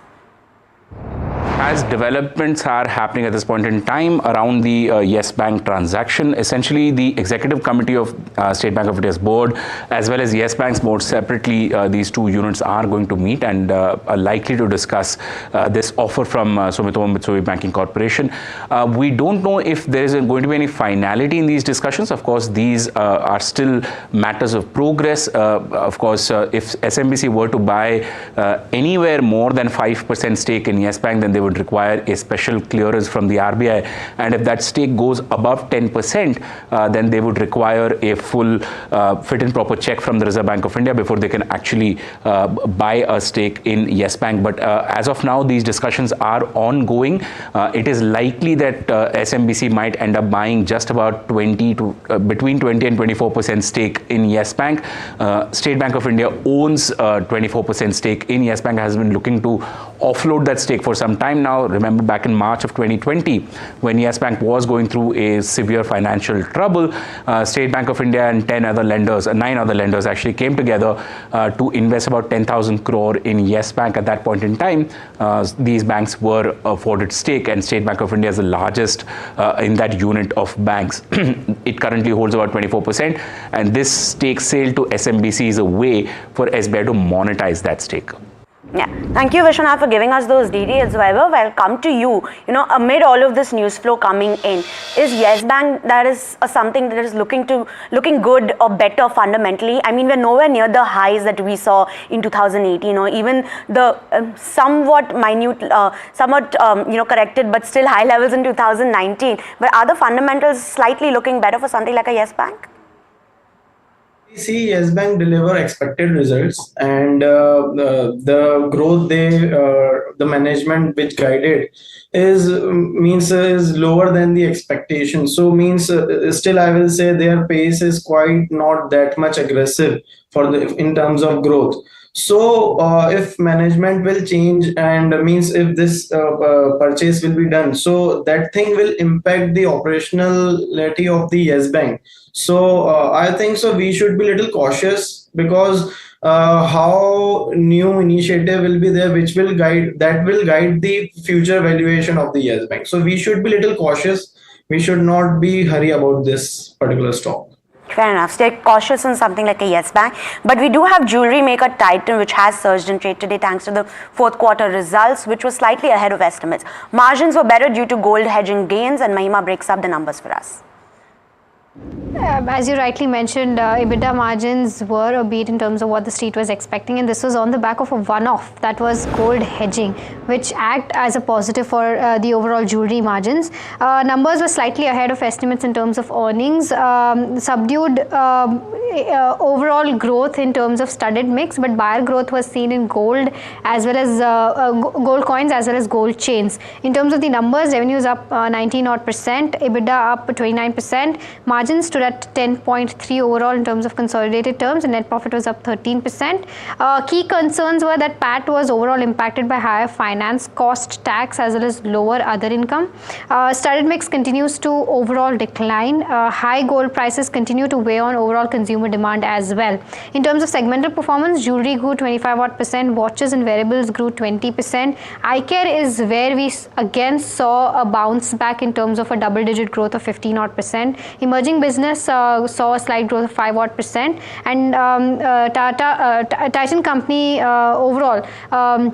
Titan Company Limited standalone growth stood at around 24%. In terms of key con call highlights, the management has said that they will open around 40 to 50 odd stores this particular FY26, and overall expand or restructure 50 to 60 odd existing stores. In terms of the overall expectation in terms of revenue growth, that could be anywhere between 15 to 20 odd percent. EBIT margins to stay between the range of 11 to 11.5 odd percent for jewelry business. That guidance has been maintained, not changed so far, and gold metal loan rates have started to settle lower, now only 70 to 80 basis points overall away from its high. And in terms of the lab grown diamond, management did come out and say that the wholesale and retail price for lab grown continue to fall. They haven't seen any meaningful inquiry for lab grown diamonds, but one commentary that came in interesting was that now they've started selling diamonds which are low carat diamonds, which could probably be an impact of lab grown diamond giving them competition. So this is the overall view as to how Titan has panned out in terms of Q4 earnings. Thank you, Mahima, for giving us those details. Vaibhav, how does something like a Titan look to you? You've seen a good set of results in Q4. The stock is up and about. What's the medium to long term outlook for something like a Titan? For me, I think so that in upcoming quarters we can expect maintained revenue growth in upcoming quarters because of the festive and wedding seasons, and overall they will maintain their current growth. So I'm quite optimistic about this particular stock, and in this quarter they were able to deliver a robust margins because of their operation leverage and revival of solitaire jewelry and small hedging gains. So I think so they have that ability to deliver robust numbers in upcoming quarters also. So my view is quite positive on this particular stock. Okay, so positive view coming in for something like a Titan, but we also have pharma major Dr. Reddy's Labs, which is expected to announce its fourth quarter earnings today. Varsha brings us to what the street can expect for the counter. Yeah, thank you for that. So yes, the company is going to announce its results post-market hours, wherein revenue is expected to rise 15.5%, while EBITDA may rise 24%, and EBITDA margin expected at 27%, and net profit may rise almost 11.3%. Now, the key highlights, what will be the key highlights behind this number? So revenue growth is expected to be driven by biosimilar pipeline and key launches in India. US is expected to grow at 3% year on year due to muted sale in one of the Revlimid products, that is the cancer product, and the domestic formulation business is expected to grow 21% year on year, which will be driven by integration of their Sanofi portfolio, and EBITDA margin is expected to expand due to the better products mix that the company will be having. Key factors that one investor should watch out for is update on the potential launches when it comes to US over the next 12 to 18 months and performance of licenses and partnership formed in the recent years. All right, Varsha, thank you so much for giving us those details. Vaibhav, I come back to you. A good quarter expected for a Dr. Reddy's, but amid the kind of global uncertainty and the tariff, potential tariff route on the pharma space, how does the Dr. Reddy fit in? For me, there's one thing in Dr. Reddy, their Revlimid is going off patent, which will impact their margins adversely. So I think so that in future we can expect a marginal impact on their margins. So That's why my view is quite pessimistic on this particular stock. Got it. Vaibhav, I also want to ask you something, your view on something like a Bharat Forge. It's buzzing in trade today despite a mixed fourth quarter. And what's the long-term outlook for something like this counter? Like as we know that Bharat Forge, what Bharat Forge is doing, they are exploring into the new verticals, and they are increasing their exposure in those verticals like defense, aerospace, casting. So defense will support their revenue growth in upcoming quarters, I think so, and which will support their valuation. So my view on this particular stock is quite optimistic. Like their defense revenue growth will be near about 15 to 20% as per management. So I am quite optimistic about the Bharat Forge in near terms. Okay, an optimistic view coming in for a Bharat Forge. The stock is up 4.5%, and we've also seen some relief on the FMCG front as Britannia's fourth quarter numbers did beat estimates. We have Mahima breaking down the numbers for us. Mahima, tell us why.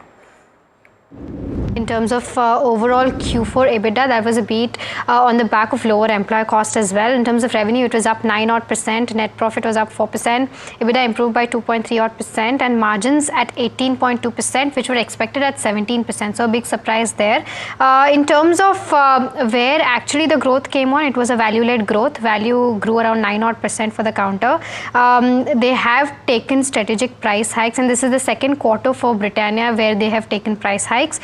They've also saved cost by around 3% and overall in terms of what brokerages are penciling in, Macquarie has maintained an underperform with a target price of 4,600. They believe underlying Q4 volume growth stood at around 8%. So while volume growth was 8%, value growth was around 9%.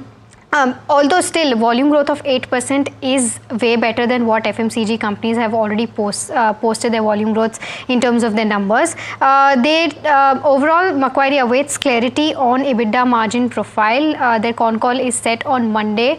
That's when we'll get more clarity. And lastly, Macquarie says that input costs have seen healthy corrections in the last few months, and that poses a slight upside in terms of uptick in their profitability as well as margins going ahead as well. So this is the overall view as to how the quarter has panned out for Britannia.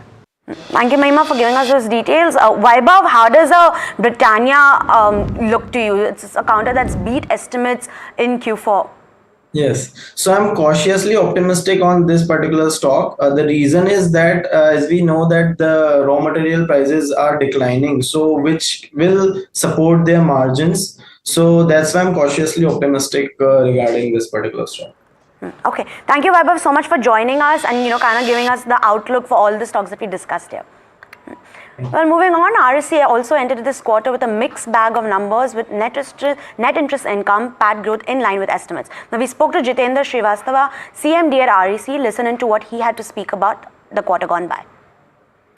The CMD of RSC is joining us here, so many thanks for speaking to us. First off, just visibility on growth as well as recoveries. How is that playing out so far? This year has been a good year for us. We have been able to deliver a good, the highest annual profit that we have, profit after tax of almost 15,713 crores, which is a roughly 12% growth on a year-on-year basis. We have seen a huge uptick in our sanctions. We have gone up to 3.37 lakh crores in sanctions. Our disbursals have been also substantial. We have gone up to 1.91 lakh crores, up from 1.6 lakh crores from last year.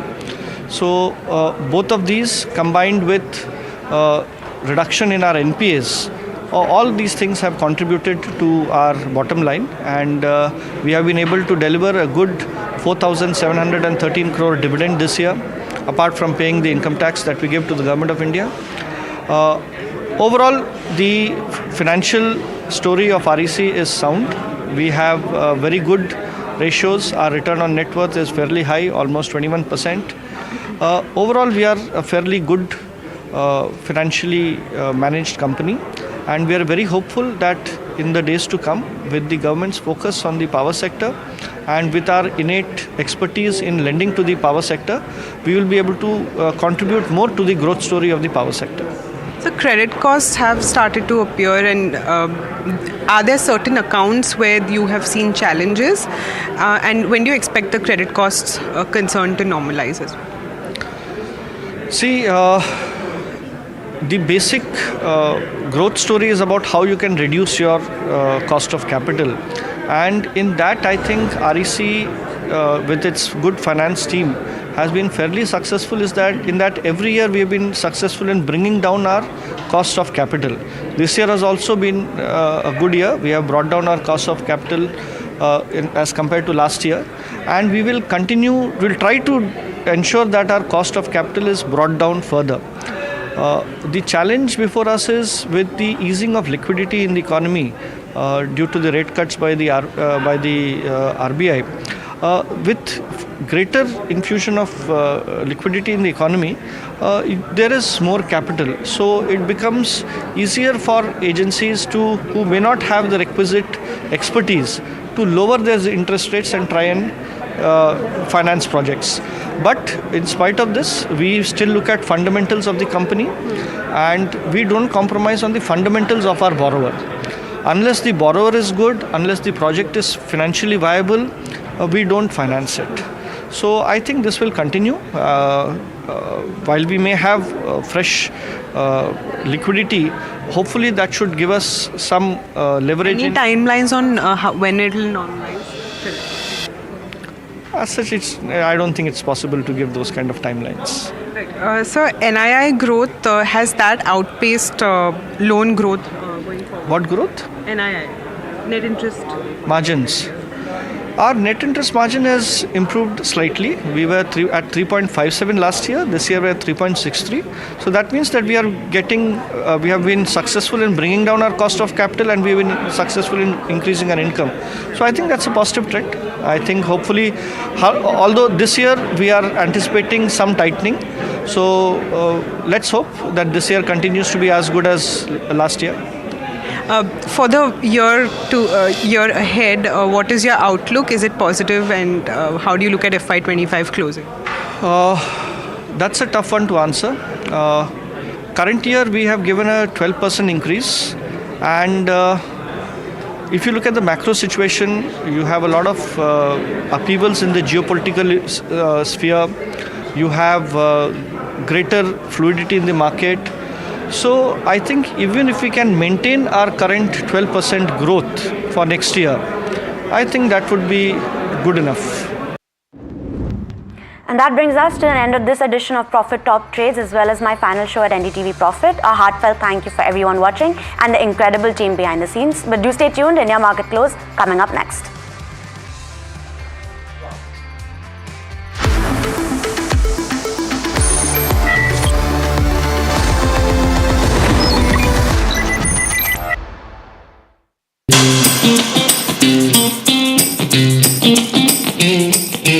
Easy maintenance है। आपको मालूम है इसका sauce का खर्चा double है।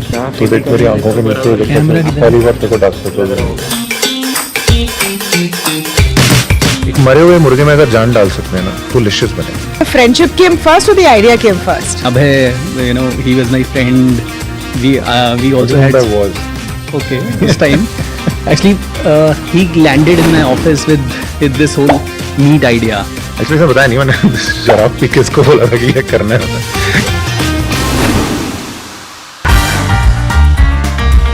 So you have the conversation in his office. He doesn't take it too seriously. इसको मैंने बुलाया घर आजा भाई, दोपहर को आया अपने महंगे वीसी वाले कपड़े पहन के। दरवाजे पे घंटी बजी, वो भैया ने इसको सोन पापड़ी के डब्बे में मटन पकड़ा दिया। इसके महंगे कपड़ों पे थोड़ा वो छलक गया। तो Was it tough initially to get people to buy into the story? You know, I come from actually a Baniya vegetarian family, and my parents, my dad said, मैं मतलब लोगों को क्या बोलूँगा? The best thing is if a friendship survives a business pitch, I think that should be a true test of friendship. हमने एक दूसरे को ये लिख के वादा किया था। अगर बीवियाँ भी लड़ लें तो हम झगड़ा नहीं कर सकते। मर जाएंगे पटनी घाटे।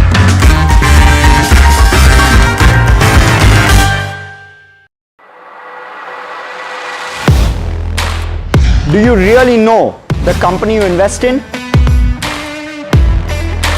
What is the real picture behind presentations and claims?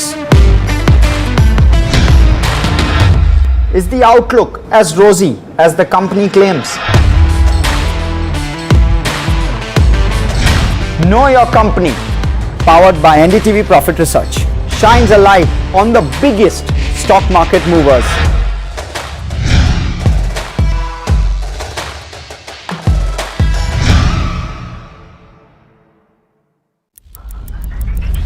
Headlines you start your day with. What matters worldwide is now in the palm of your hands. Get ready to seize the day and maximize your financial potential. Stay ahead of the curve with all you need to know on NDTV Profit.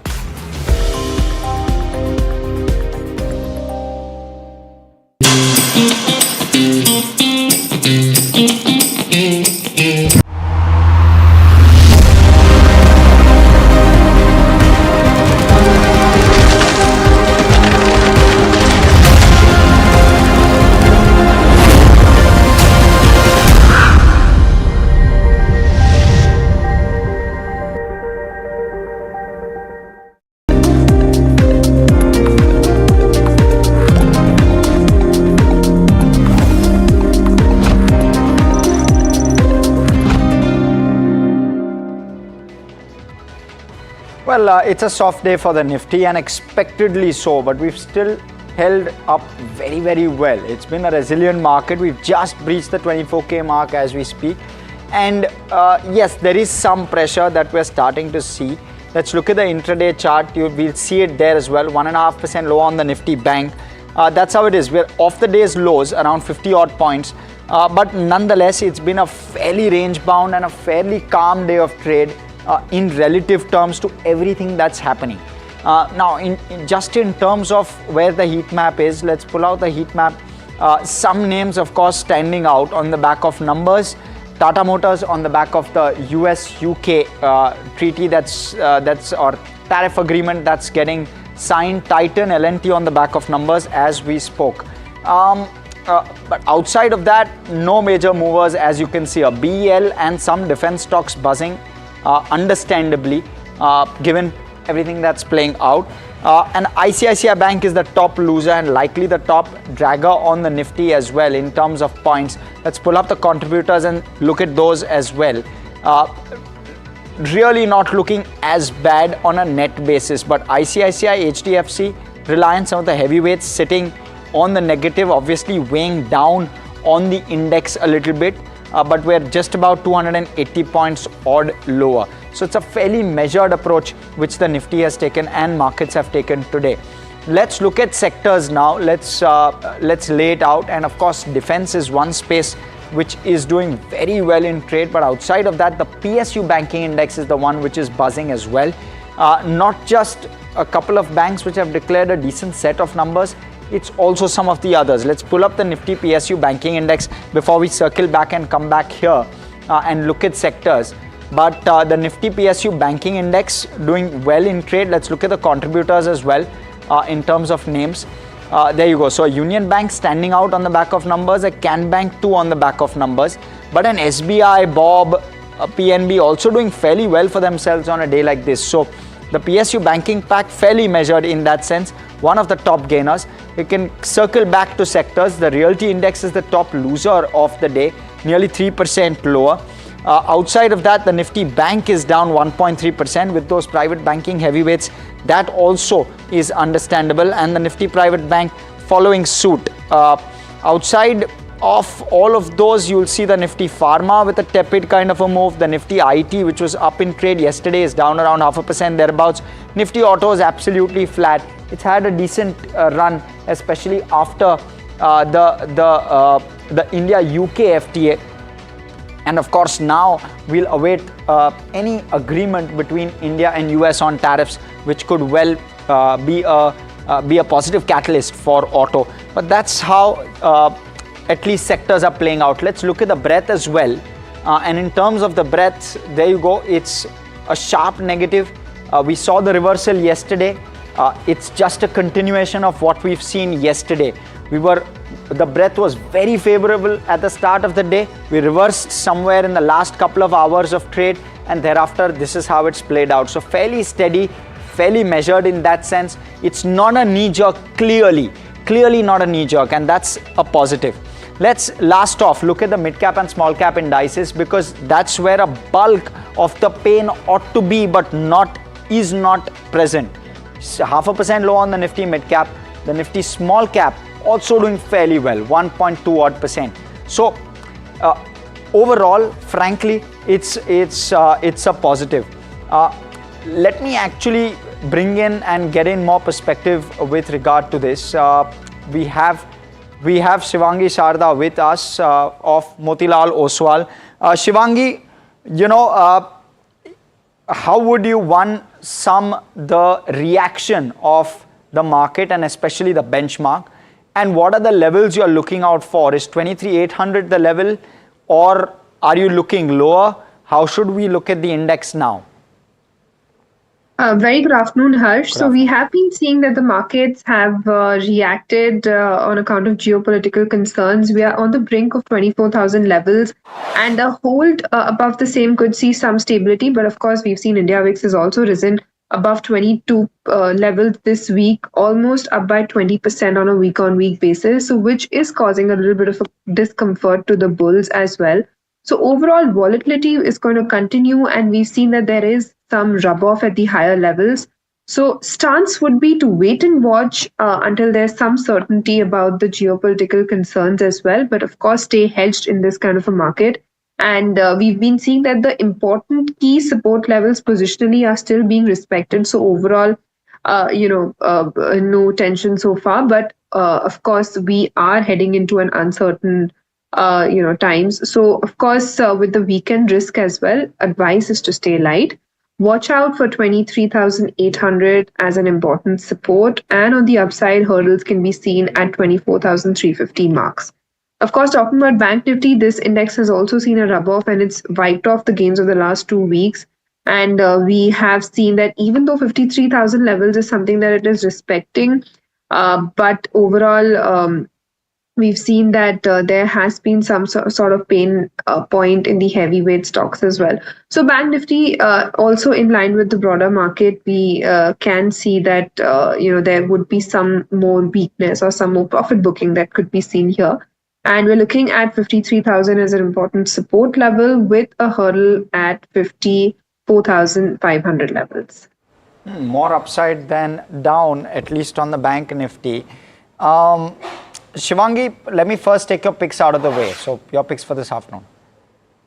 So talking about individual picks, first up on my radar is Titan, which has outshined the market, and even despite the market weakness and volatility, this one has been in consistent uptrend from the last 4 weeks. Excellent short covering move was followed by long built up, and we can see that volumes have added up in the last 3 trading sessions. It's retraced exactly from its 50 DEMA, and we can see that momentum can be seen even at these levels. It's holding on to the higher zones as well, so recommending a buy here. Now, the next potential targets that we're looking at for Titan is around about 3550 levels with a stop of 3380 zones. Now, the second pick on my radar is L&T.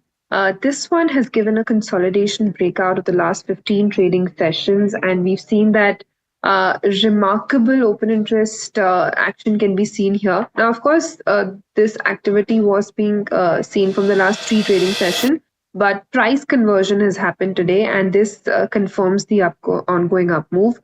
Now, on a week-on-week basis as well, this stock has done really well from the last 5 weeks, good recovery from the lower levels. And we can see that RSI is also giving a positive divergence here. So recommending a buy here. Now the target would be 3550 with a stop of 3380 levels.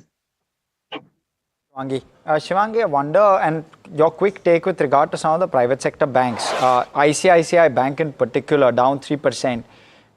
There's also within the financials, a Bajaj Finance, which is down 2.5% odd. Your sense with regard to what levels should one watch out for with regard to a couple of these counters?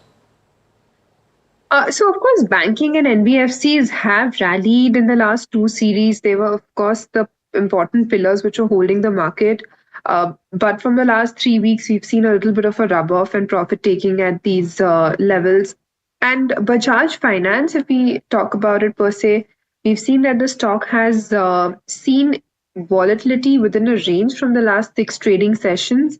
And even though it's kind of struggling to hold above its key exponential moving average, but the fact is that it has sank and the momentum is clearly missing over here. So we would kind of wait and watch here. Watch out for 85.50 levels here, which is an important level. If it manages to hold above the same, then we could see a fresh leg of rally commencing here. So 85.50 to watch out for the next levels of around about 9,000 levels. Shivangi, one more stock which is doing really well in trade today, Idea Forge, which is up 19%. Completely changes the dynamic in terms of levels, but what side of the fence do you sit on with regard to this one in terms of a trade? So of course this one has been in a lot of momentum today. Volumes have been really shallow here, but of course the stock has seen quite a bit of run up today. We'll have to, of course, see if it sustains at these levels, because on a month-on-month basis, the stock has consistently done poorly in terms of returns, and we've seen that any small bounces have been again turned into profit taking. So of course, if it manages to hold above 450, then one could plan to buy. But of course, with a surge like this, I think it would be important to wait and watch here. And Shivangi, what about the broader defense pack? What's the sense with regard to that one? So from the defense names, I'm looking at HAL, which has kind of done very well. It's sustained from the last 3 trading weeks, and we've seen that this has kind of held on to the important support levels as well. This one has interestingly seen IVs cool off here. So of course there is a lot of comfort which is mounting up over here, and we can look at around about 46.50 levels for this one, with a support of 4,400 levels.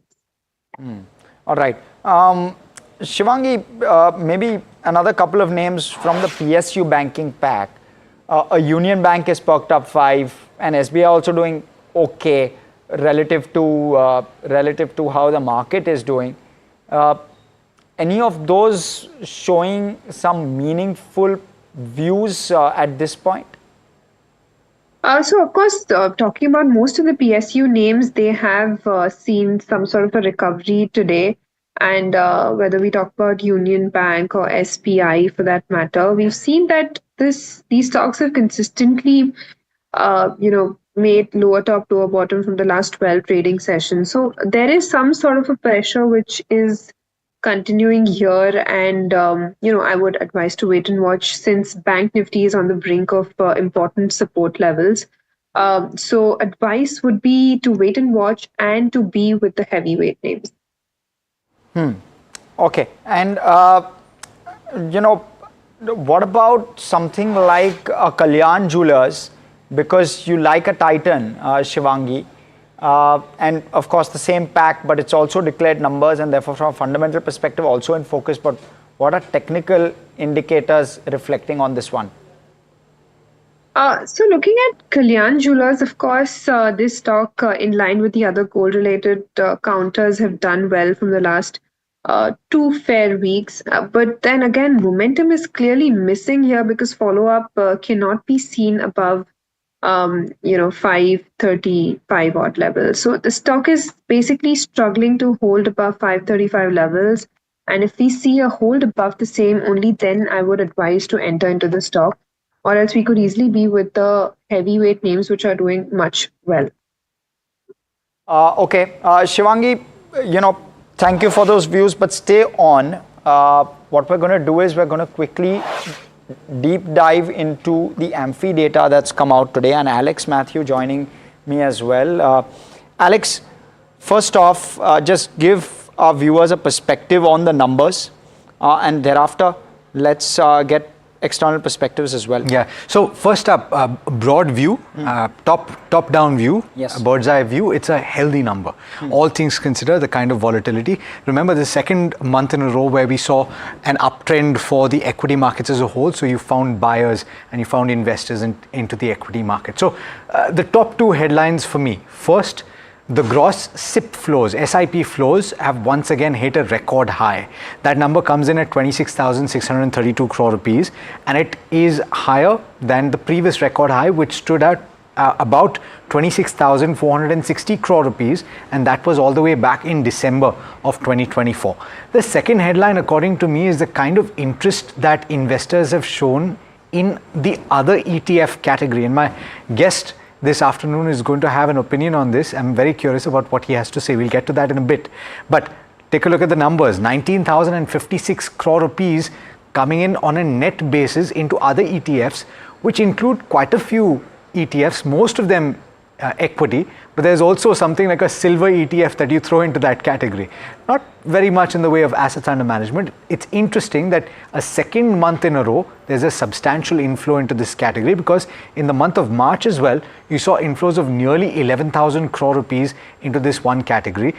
You can argue that passive as a strategy is coming of age in India, because if in the month of April, index funds plus other ETFs have accounted for over 20,000 crore rupees of flows on a net basis, and if active equity mutual funds in the equity space have seen inflows of about 24,000 crore rupees, then that should put something in perspective for you. And by the way, that active equity mutual fund inflow is more or less just about 1,000 crore less on a net basis than the previous month. So it stayed pretty good.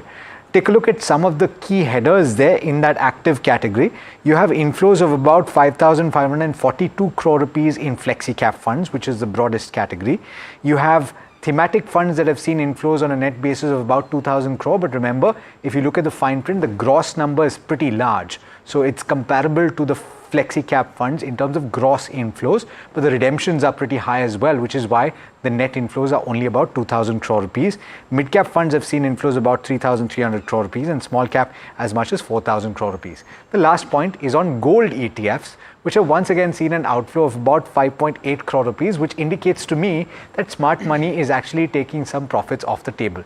I wonder what Anthony Heredia, Managing Director and Chief Executive Officer of Mahindra Manulife, has to say about some of what I have just said. Anthony, hopefully I've set the pitch for you. The first delivery to face, I guess, or your opinion on the ETF flows. We spoke about it last month. Quite a considerable inflow there. Yeah, actually, I would guess an even higher inflow this month than the last month. And Alex, what I think is happening is, if I look at broad discussions on investing in the media and, other forums, right, I think people are discussing a lot more about factor investing, categories that affect factor investing like quality, momentum, stuff like that. And what I believe must be happening is the preference for sectoral and thematic is obviously come off very significantly. It came off last month. It's pretty tepid this month as well. And people are probably trying to get their excitement by moving into what they believe are narrower products, like a quality product or a momentum-based product or a value-based product. And it's obviously very easy to buy on an ETF platform. And I guess that's what's happening. You rightly put that smart money seems to be exiting gold at some level, but I think there will be enough of smart money that perhaps is also doing silver ETFs that do form part of other ETFs as well. So yeah, in terms of the overall numbers, to think that it's 19,000 crores in aggregate on a net basis relative to classical equity. And let me just highlight one more observation, which is kind of a bit of a puzzle and a frustration.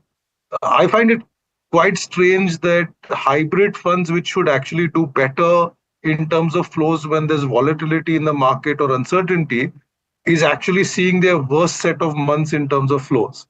So somewhere I think people are becoming a little more conscious of markets, so they're looking at more large cap preferences in their active equity. They're becoming a little more judicious, or let's say they want to think about factors like quality, etc. But somewhere in that process, hybrid seems to have taken a complete back.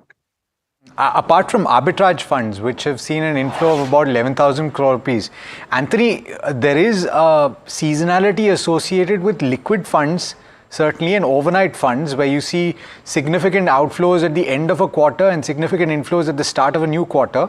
I'm just wondering whether you can stretch that seasonality to an arbitrage fund as well, which has seen 11,000 crore rupees plus of inflows on a net basis in April.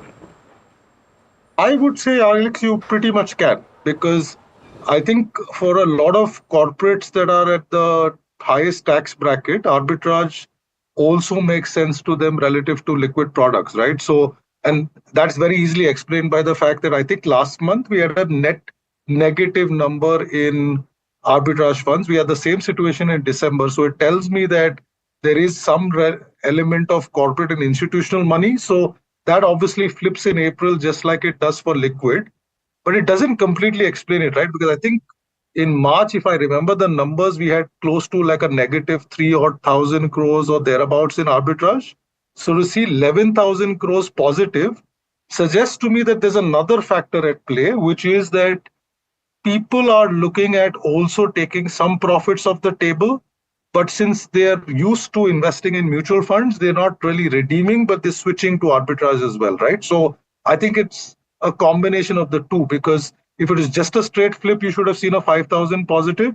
The fact that it's 11,000 suggests that there is money on the sidelines waiting for an opportunity to get back into equity that is now sitting in arbitrage versus in the past it would sit in liquid. Interesting perspective there. Anthony, I'm just wondering about the SIP book, the SIP number on a gross basis coming in at a record once again, not very dramatically higher than the previous few readings, but a decent number. I'm just wondering about the net number, and we've spoken about this as well in the past, and that has trended lower in the recent past for various reasons because of that uncertainty.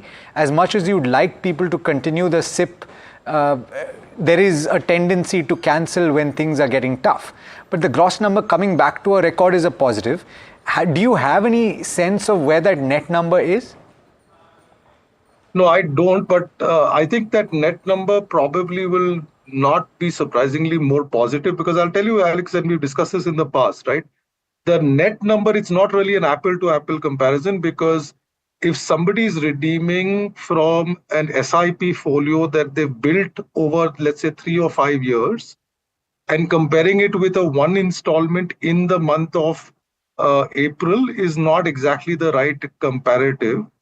In my perspective, it gives you a sense of a trend that people are becoming watchful. But I think that trend is also obvious in terms of the lump sum nets, right? I mean, in December and November, we were close to 50,000 crores. That number is now 25,000 crores. The investor is pretty much the same. Lots of investors who are in lump sum investors are SIP investors. I actually think that SIP numbers are positive more than what this headline shows. And I'll tell you why. At least on the ground, I see a lot more people saying, given the volatility in the markets, etc., the way to invest, at least going forward in markets, seems to be more sensible doing it via SIPs and systematic transfer plans rather than going it at one go. So I find that it's easier to convince someone to buy a SIP or to start a new SIP than it is for somebody to put in money at work at a lump sum basis. So I think, frankly, if you ask my personal perspective, I would believe that the SIP numbers going forward will trend more positively than the lump sum numbers, at least as long as market volatility stays. Okay, all right. Anthony, thanks so much for joining me for that perspective. Welcome, Alex. Thanks so much for coming by.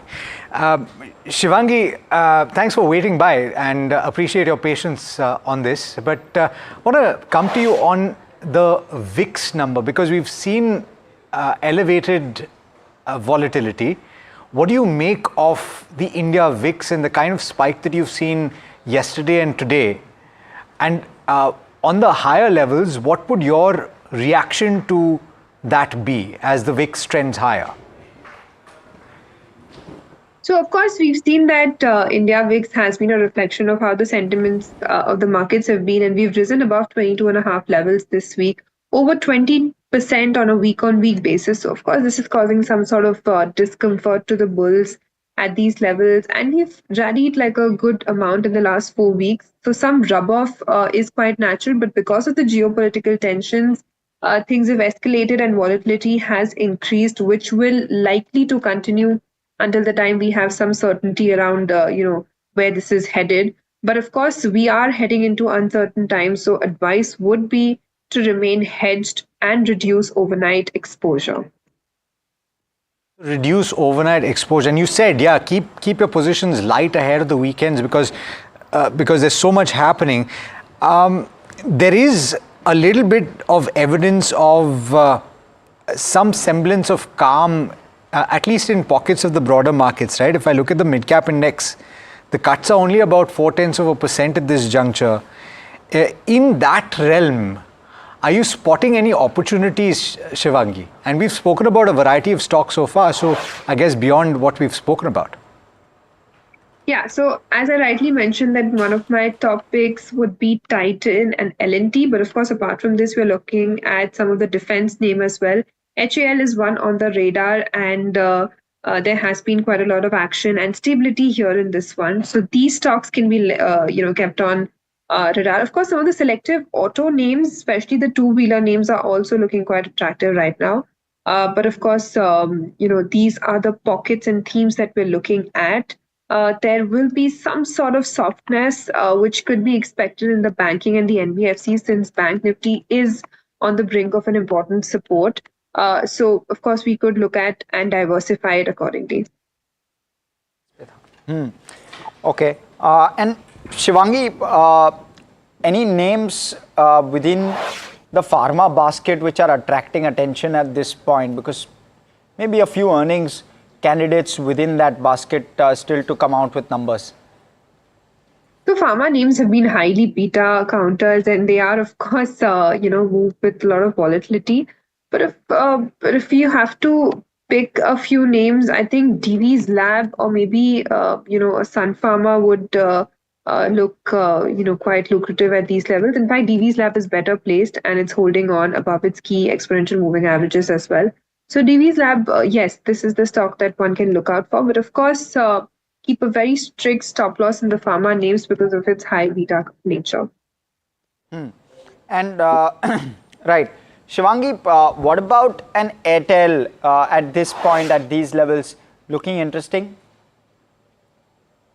So, of course, this one has been one of the strongest counters in its pack. A little bit of softness from the last 3 trading sessions, but overall on a week-on-week basis, this has held on to its support from the last 10 weeks. So, positionally, there is no, setup change that we're looking at. It's looking quite lucrative and positive, but intraday volatility will continue, and we could see that this moves very much in line with the market with a higher correlation. So there would be some sort of consolidation at this level, or maybe some sort of softness, but not looking at a major break of the important support levels.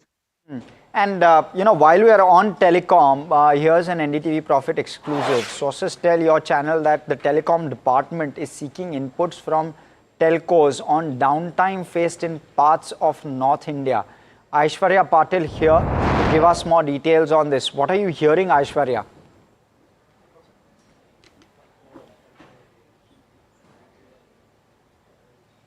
Right, Harsh. What we're learning from our sources is that telecom department is seeking inputs from a few telcos on a downtime faced in some parts of North India, specifically Delhi NCR, and are asking for a report on this possible downtime that may have happened last evening. The report is still yet to be out, and some sort of investigation is also on at this point. That's what we are learning from our sources.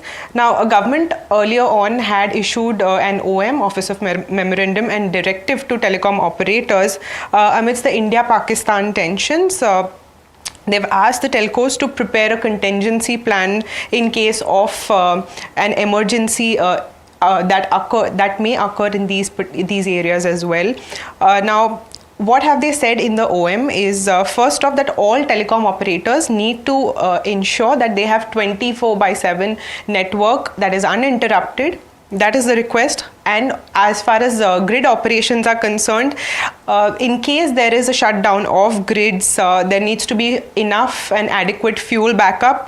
Diesel generators are usually in place so that there's no shutdown of these grids.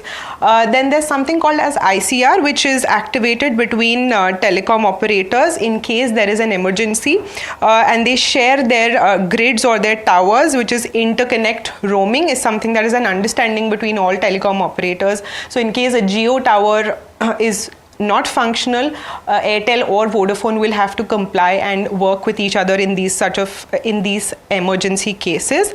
Apart from there is war room preparedness. A war room full of engineers are constantly monitoring these situations and have a close eye on the network operations as well.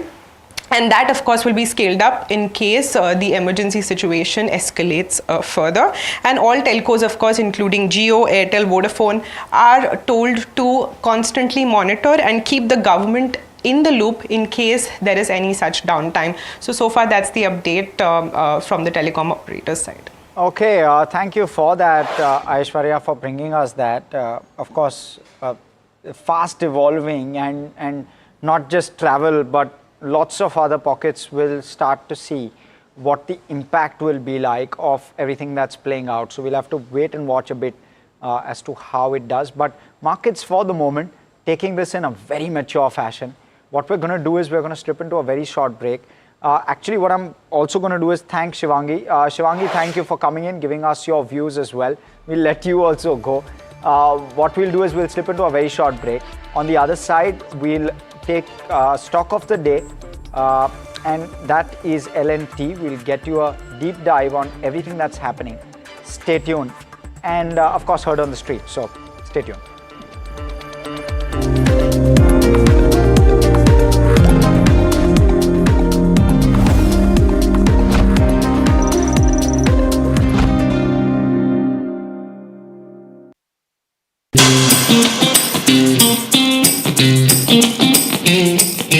Easy maintenance है। आपको मालूम है इसका sauce का खर्चा double है।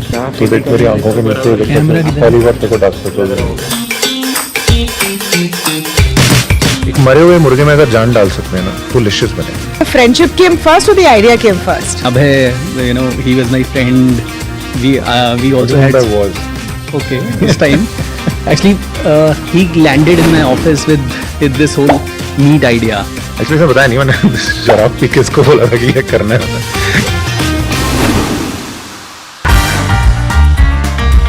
So you have the conversation in his office. He doesn't take it too seriously. इसको मैंने बुलाया घर आजा भाई, दोपहर को आया अपने महंगे वीसी वाले कपड़े पहन के। दरवाजे पे घंटी बजी, वो भैया ने इसको सोन पापड़ी के डब्बे में मटन पकड़ा दिया। इसके महंगे कपड़ों पे थोड़ा वो छलक गया। तो Was it tough initially to get people to buy into the story? You know, I come from actually a Baniya vegetarian family, and my parents, my dad said, मैं मतलब लोगों को क्या बोलूँगा? The best thing is if a friendship survives a business pitch, I think that should be a true test of friendship. हमने एक दूसरे को ये लिख के वादा किया था, अगर बीवियाँ भी लड़ लें तो हम झगड़ा नहीं कर सकते। मर जाएंगे पटनी घाटे।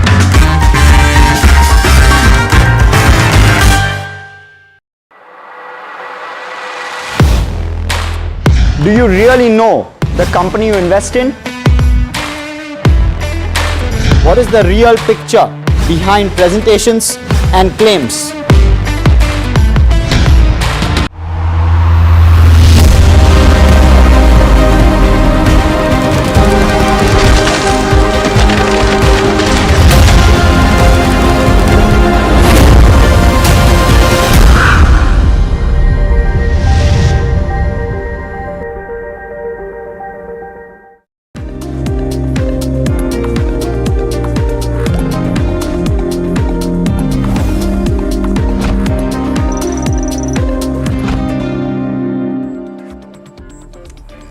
Welcome back. Thanks for staying with us. That time of the show when we go to Somit, because he gets us all the chatter that's coming from dealing rooms. It's an interesting day, and therefore will be important to see what all he is picking up. Samit. Well, firstly, if you look at stock-specific action that we are hearing is on a couple of expensive stocks. Expensive not in terms of valuations, but in terms of price. That is Page Industries and Shree Cement. Dealers are indicating that large HNIs have been accumulating both these counters at every fall. Page Industries now is up around 0.4% in trade, while Shree Cement might be trading flat in trade so far. Apart from that, it's a couple of capital goods stocks, that is Siemens and ABB India. Both these capital goods stocks are seeing sell flows at higher levels on the DI at desk is what the dealers are indicating.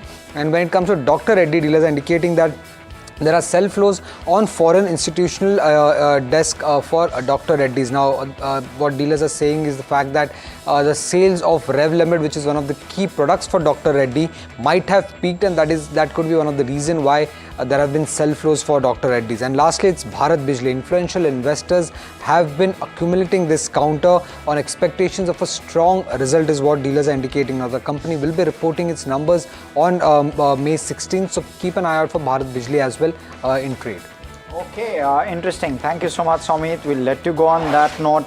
In terms of a Page Industries, a Shree Cement, good to get perspective, because if there's interest from smart money coming in, it's good to get a perspective. Sudeep Bandyopadhyay joining us, Group Chairman, IndiTrade Capital, and we also have Kunal Shah, Senior Tech and Derivative Analyst at Mirae Asset Sharekhan. Sudeep, let me come to you first. These couple of names that Samit took, do they look interesting at this point? Markets are obviously under some bit of pressure, not too much. Are these opportunities to accumulate some of these names, or are there others on your list? Well, cement has been one of my favorite pockets for quite some time. And I think, leave aside the India-Pakistan geopolitical stress, I think this is one sector which is completely away from that tariff tantrums. Of course, the government of India's capex plan of 11 lakh crore augurs well for the sector. Housing for all, the real estate boom, construction boom, I think pretty much indicates to incremental demand for cement. We have started seeing the beginning of that from fourth quarter, and I think pricing power is also coming back. Raw material cost has come down remarkably, and that's pretty much apparent in Q4 numbers of all the cement companies. Petcoke prices from here on may increase a bit, but still, considering that the pricing power is coming back and demand is coming back, I think cement should do well. So if you get some cement company which has come down because of this geopolitical tension, I think it's definitely worth buying. Our favorite, of course, is Ultratech Cement, the industry leader.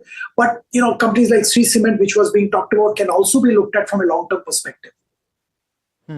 Okay, so constructive cement, Sudeep, clearly, and within that pack, Ultratech on dips could be interesting. Okay, now let's quickly go across to stock of the day, because it's Larsen & Toubro.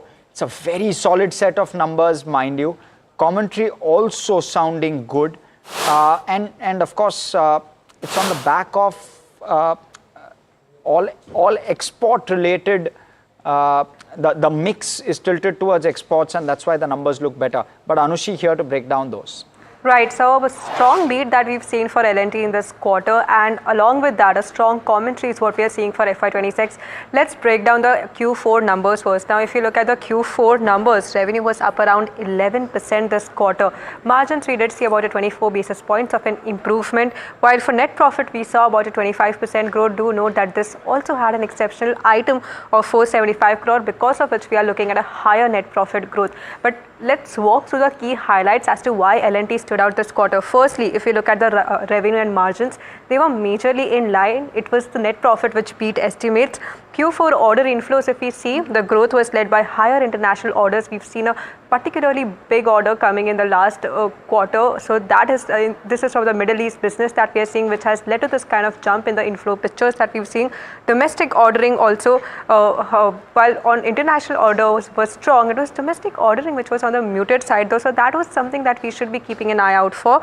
Order inflows, if we see, were up around 18% in FY25, a strong beat to the 10% of an order inflow guidance given for the year. And with that, the company has also raised its FY26 core EBITDA margin to the levels of 8.5%. This is in comparison to the 8.25 picture that we've seen. If we look at the other metrics also in the outlook ahead, now they have raised their order prospect pipeline to 19 lakh crore from the 12 lakh crore figure that we saw at the beginning of FY25.